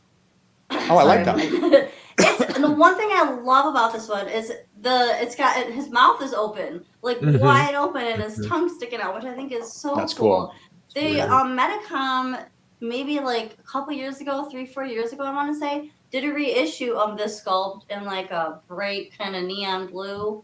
So there is a couple, like I think 2 newer colorways that came out. Oh, there's that one. But I think it's such a cool. I like the way that you can pose him like that, and I just love because you don't see very many figures where his mouth is open. It just makes him look like he's super angry. You know, he's yelling. It's kind of like He's yelling at you, really yeah. cool, yeah. That's so cool. Yeah, those are my like 3 favorites that I would love to get. Good choices. Yeah, the Godzilla Vinyl Wars line released, I think, 2 or 3 variants of this. Yeah. Oh yeah, this, the Medicom sculpt, Wars. Yeah. Very nice. cool. Nice. Very nice. So those Very are my nice. favorites. So now we'll see. So what do you have, John? What are your favorite Gigan collectibles? I love my Figure X Plus figures. They're fabulous. I mean, they're just great representations. But my favorite things, my 3 favorite things. Kyle, you have the first. It's like a on a chain. Got it, man. One. This one is really significant. It's very small. And here's Gigan right there. Oh. This was cool. given to me. Is it like a necklace? Yeah, it's or it's a I think what it really is a phone cleaner. Oh, in Japan. okay. I think at that time when I received it, I think that's what you wipe it on the screen, cleans it off. Like Yeah, I've seen those. Okay, that's cool. or just a keychain. Now this is very special to me because this was gifted to me by one of my Japanese students, Yoshua. Oh, that's great. In February 2014. Sweet. And at the time, I had stopped collecting Godzilla since 2008. And we had watched Godzilla versus Mecha. He wanted to watch Godzilla versus Mechagodzilla with me so bad. So we had the whole where we eat, the mess hall, and a big screen. And we turned, with the lights out, we just enjoyed it. And then he gifted me this. I was like, oh, man. And I wasn't collecting. And this is what kind of started me back collecting. I thought that's so cool. And it was like the kickoff. Story. So, that was really dope. I love those kickoff pieces. It's so small but means a lot to me. It's like and Gigan was my motivation. And okay, my second item is a little piece of history, and I love this. This is a little bit of Toho Champion Matsuri history. The ticket. Let's go down to the lobby. Godzilla versus Gigan ticket. That's I have so it cool. secured in here. You can see both sides. Wow. Yeah. And That's there it great. is there, That's great. taken out. Yes. Wonderful. Wonderful. Wow. Great thing. Little piece of history. And lastly, can't go wrong with this. Just like David, you were saying, the one song. Oh, yes. Gojira. Yep. Awesome. Oh, Yes. Gambare. The old and it also has Yatsukedo Gigan as the second piece, and really cool. Excellent illustrations and photos. Ooh. Wow. Yeah, that's. Does that come with a record? And it has the record. Yes. Is it one record or 2 records? It's one. Okay, so it's just got the music on it, right? It just has the music. Yes. Okay. I have this up on my website if you want to listen to the actual recording. When I get the albums, I usually digitize. Jonathan Portman just got that the other day and did a live unboxing. Totally shouted out your entire Sonorama section. Yes, he on your did. website, too. Yes, he did. That's funny. Thank you, Jonathan. There it is inside. Oh, I love it. Is that the one? Wow. Is it kind of Toho floppy? records. Is it floppy? No, this isn't the Sonorama. This is the Toho records. This is hard vinyl. Oh, okay. So that's Which stood in straight up record. contrast to the Flexi, remember many episodes ago, I did a little record album. Yeah. I remember. Yeah, so this is the Toho Records edition. Nice. Cool. Nice. And so they're the simple Very things cool. Very cool. that just keep make me fun. And I love old stuff. Give me the old stuff. Give me the Showa era stuff. Me too. Me too. I'll take it. It's Bring it on. like these illustrations. I mean, they just capture Godzilla's essence. They really do. So, especially from the Showa era, I think there's nothing. Second John, to that. real quick, when you were talking before, I wanted to say this, but I didn't want to interrupt. I think that with all, especially you, but with all 5 of us, we could open up our own little museum. Oh, for sure. And do a display. Because I'm serious. Absolutely. I mean, we've got collectively, we've got old, new, in between. I think that would be something that for maybe a future talk, maybe, or because we could do our own little DNA stuff thing here. Because especially with you've got some of that vintage stuff. I've got some vintage stuff too. Kyle's got a lot of stuff. We can definitely, have our own little thing. So anyway, I wanted to say that before. It's pretty cool. Yeah, absolutely. So Kyle, what do you have? I know you got some good stuff. I got some good stuff. Number one, Jonathan Portman said that the Destroy All Monsters Sonorama set is definitely floppy. So I think the important takeaway from what John was saying is that the Sonoramas are floppy, and this is technically different than a Sonorama because the Sonorama is you can read along with your book stuff, right? Where they've got the narrator doing all the. Those are really cute, by the way. If you ever see the Japanese DVDs, I want to see that. They've got audio from the Sonorama paired with the. It's like an image gallery. Really cool stuff. Anyway, and they just reissued, in the 7. What's it called? Godzilla 7-inch single collection. Nice. They reissued. Reprinted, so you can get a pristine, version of Godzilla Monsters. Groovy as well. Fantastic. So it comes in the $150. So if you have the waxwork set, you should definitely get this because it's a Shin Godzilla single as well, which doesn't exist. Nice outside of this set, as far as I know. Fantastic. Well, thank you, John. Thank you very much. Let's just do this. I'm going to blaze through some collectibles real quick because, of course, all of my stuff, like anything here in the background that just happens to be in an open top box, everything's packed away, which is totally fine. I'm all good with it. This is some of my favorite Gigan collectibles from my own collection.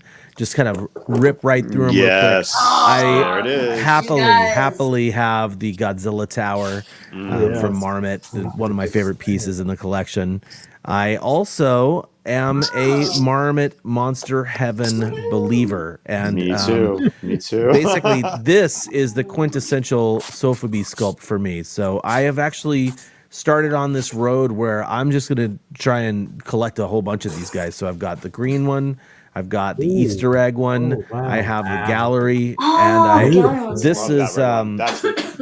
one is actually probably my favorite one at the moment. I'm pretty sure it's a paint sample, not something that was mass produced at all. I love it. And then I've got the glow in the dark one too. Wow. More on their way. I just bought. I don't have that one, Christine. So when you want to get rid of it, let me know. No way. Are you sure? Because I'm pretty sure Samson's talking a whole bunch of trash about you. And What? You guys, I'm just kidding. off. I'm only joking. I'm just trying to get that for you. Anyway, I've also got the I've got the X Plus 25 centimeter, which I do believe is like the most accurate. I love that sculpt. I've got the bear model, which is also a great little Sofubi guy. I like the bear model. And this is the Marusan I picked up in 2015. It's almost got an iridescent kind of paint on it. Very nice. Shiny. This is the Parababy from Marmot. Oh, nice. Babies are cute. And this is Marusan's flying Marmot. Nice. Yeah, I used to have him hanging up from the ceiling.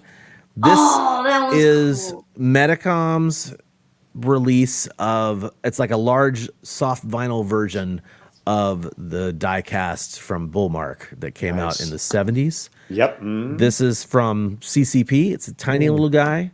Almost done. This is from US Toys. No. Jeez. Wow. So cute. I love the US Toys one. And this is the very last one that's boxed up. This is the original 1972 die-cast bull mark that I have. I love this figure. He's so beat up, not in good condition at all. But that adds to the charm. He's very charming. Very charming. Adds to the charm. And then to give myself the old full screen for a second.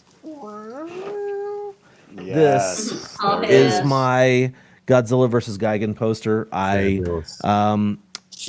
have a couple posters.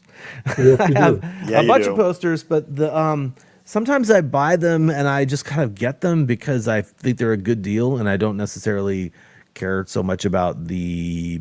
I care about if they're legitimate reproductions, but if there's something that's affordable, I usually don't be like, wow, what year did that come out? Well, I'm happy to say that years after I purchased this, I went searching for the copyright, and the printed information does say that it was printed in 1972. So I do have an original. Wow, fantastic. That's wonderful. Love it. Gorgeous. And there you go. Nice. That's our Gigan collectible discussion. Before we kill this, though, I sort of bulldozed over a couple things. And now that we're here at 2.5 hours in the show, I think we're just going to go ahead and show them anyway, because in 2014, Mr. Dopko and I went to Japan to film Hail to the King, 60 Years of Destruction. And during that trip, we went to the big Godzilla special effects exhibition. And that is where we saw my favorite item in the entire exhibit, and that was the buzzsaw belly. Yes. How cool is that? So cool. Cool. That was a no photo allowed, and we had to stealthily get that one because how can you not get that photo? You know, that's something. And it's the only thing that survived, right, Kyle? Because everything else is foam, and that is not foam. Sure, yeah. I guess the for fiberglass probably survived, but they probably cracked and they probably tossed I'm them. guessing that they destroyed the fiberglass claws when they upgraded, because basically the second Gigan suit from 1973 was a second suit. It was not. They didn't just take the last one and fix it. They made a new suit. A whole brand new one, but yeah, that was amazing to see. I think I lost my mind when that happened. I was like, damn it, you've got to get a picture of this one. I'm like, okay, just distract the guard right now, please. Yeah, right. It's like, oh, I dropped my wallet with all the yen. It's everywhere. Now, take the picture now. Crazy. And then David and I and John Bumpus and his lady, and Rich Iso that year and his lady at the time, and Del Martinez. Did I miss anybody? And Keith, of course. Yes. We all went to Osaka and to Kyoto and Tokyo together in 2015. And while we were in Tokyo, we arranged to have dinner at I can't remember the name of it, but it's Me basically neither. It was Chinese. It was a Chinese restaurant. Yeah, it's Asian. I think Asian fusion. Oh, right. Technically speaking, yeah. It was fusion. So there's stuff in there too. The restaurant is actually owned by Yuriko Fushimi, who that's her right there, right there, and that is of course the actress that played the karate kicking Tomoko in this movie. Tomoko Tamoe is her full name in the movie. Cool. Yeah. And also Anne from Ultra 7. And then if that wasn't enough, on the far right there of the photo, right here with this giant smile on his face. Kenpachiro. That's right. Kengo Nakayama, a.k.a. Kenpachiro Satsuma. It was a really, really fun dinner. So unbeknownst to me at the time, maybe Kyle knew, I didn't know we were dining with two cast members of the original Gigan movie. It's like, okay, how cool is that? That's awesome. And they were she couldn't have been nicer. She gave us a whole bunch of signed, autographed little postcard things, and just wonderful. And Satsuma-san hung out with us to walk to the Daimajin statue, right? And, definitely, yeah. All the way down to Katakawa. I remember it was very cold that night. That's what I remember. It was chilly, yeah. But it was a lot of fun, and it was wonderful to dine with the stars of Gigan. There's Shigeko over here. Shigeko is Jim Cerinella's partner in Japan to deal with. I think Keith took that picture. if it's the one, he took the not in best it, yeah. one. Yeah, Basically, he's not in it, we had like 5 or 6 people who were like, take a picture with my camera. Right. And in the end, we sort of like realized, oh, you know what? Next time we do something like that, it's just going to be one camera taking all the photos, and then we'll distribute later. That's right. But yeah, it was a ton of fun. Lots of fun doing that. Definitely would not hesitate to go visit her again. She was sweet too. Lovely. She was lovely. All right. Well, there you have it. That's our Gigan celebration.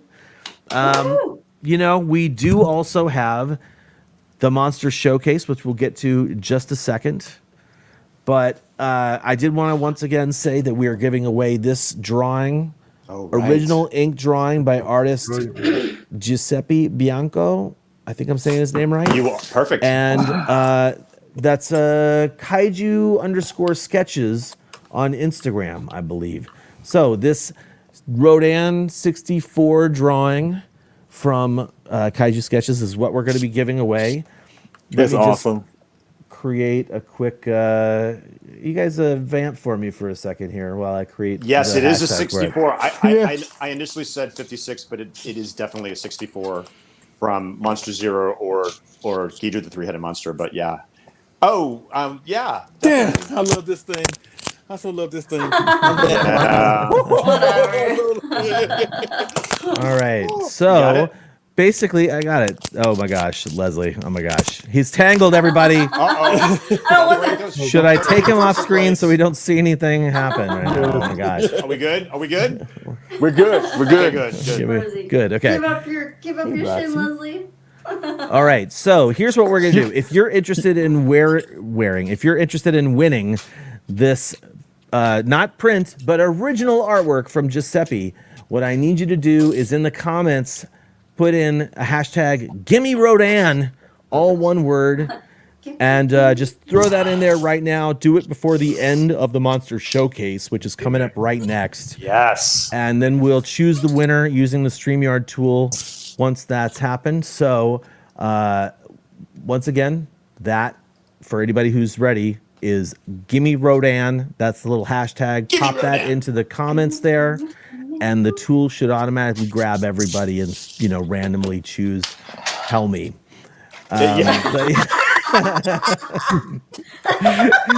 Anyway, I guess I should actually introduce this month's hashtag. So Please do. This month's hashtag is Blades of Gory, because of our good friend Mr. Gigan. And we had a lot of fun seeing a lot of really killer submissions. And I have to say, yes, we did. This is 2 years and 3 months into the show. This is probably my favorite Monster Showcase of all. And you guys did a killer job. And without any further ado, let's check it out. Monster Showcase, get going. Lots of good Gigans this month, you guys. Lots of good Gigans. Oh my god! Wow! Hey, that's nice. A little angry. There's Del's. Yeah. Always settle. I love that.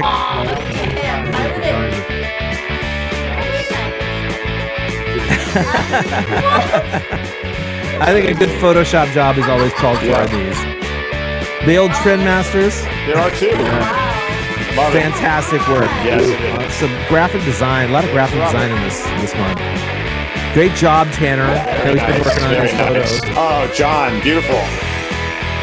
Yeah. One of my favorites right here. John Thomas. Nice work. And nice one. So There's a whole many bunch good of them in there, Oh, yeah. Jesus. Definitely some I don't have either. I know, I've never seen some of these. Yay, Ryan! Woohoo! Booyah-woo! Oh, the I would- glowy. Sort of surprised at how many glow Monster Heavens there are. Yeah, well, a lot of people have that one. Beautiful work. Yeah, very nice. Oh, man. Nice stuff right Ooh, there. those are good. There's Samson's. Gotta represent. Oh my god. Cool. Excellent work, everyone. That last one, I think, was like a custom big giant one. Excellent work. All right, so we have finished the Gigan celebration. It's now time to focus on next month's hashtag, and that is going to focus on April Fool's Day. And so our next month hashtag will be hashtag Monster Pranks. So get that in. Get creative. Make it so your kaiju are playing tricks on each other. Something like that. That's what we're hopefully going to see. We love it when you guys get creative. We really, really love it when you guys get creative. So, Totally love it. Let's just have that be the marching orders going forward for all time. Get creative with these and show us some fun stuff. Now, I believe it's time for me to open up the StreamYard. Let's see who won. Giveaway tool. Who's gonna win? This is the broadcast. Oh, I should actually grab this. Once again, that was Gimme Rodan. Okay, so let me just go ahead and share that screen so people know I'm not cheating. He's not being shady. Not being shady. Nope, never. All right. Yeah. Okay, so it was hashtag Gimme Rodan. Ready? Good luck. Here we go. Good luck, everybody. Okay, we got 16 entries. That seems about right. Let's draw. Who will be the winner of this fantastic artwork? Will it be Helmy? Will it be Roberts? Will it be Altiron Kaiju? Hey, you know what? Congratulations, Altiron Kaiju. I know you've been watching us pretty much from the beginning of the show, so thank you very much. Congratulations. I do not know if we are connected on Facebook yet, but if we are not, please send me a message. If we are not connected, send a message to kyle.yount@gmail.com, and I will get you all sorted out. We'll get this shipped off to you. If we are connected on Facebook or something, just send me a Facebook message. That's really the easiest way to do it. And we are super happy that we were able to do a new winner. It's always good when someone hasn't won before. Thank you very much to everybody who is watching this broadcast. We still got 60 people watching on Facebook and YouTube right now. You guys are awesome. Thank you for sticking around. Thank you for sticking around. I would thank everyone individually, but with that many people watching, whoa, you guys rock. Yeah, totally rock. Thank you. Big thanks to everybody who was co-hosting with me today. Leslie, David, Christine, and John. Always great to be here on screen with you guys. You guys ready to go into our end of the episode spiels? All right. Leslie. Take it away, Leslie. Oh, yes. Thank you for watching the show today, folks. Remember to hit that like button if you enjoy watching the show today and subscribe to our channel. Yes. And if you want this conversation to continue and you don't hate me too much, come and join us in our Collect All Monsters, Monster Collectors Facebook group. And we can definitely hang out and talk about fun stuff. And you know the drill. John. Well, if you're not catching us live, check us out on social media and let us know how you enjoyed the show. We'd love to hear from you. Christine. And don't keep us a secret, or I'll come get you.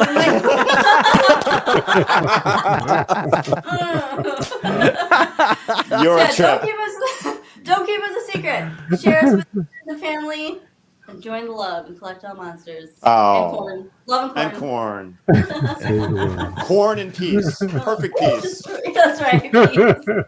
Perfect peace, my eye. So until next time, our planet may be doomed, our Earth devastated, the monsters are in revolt, and civilization is in chaos. We must unite and collect all monsters.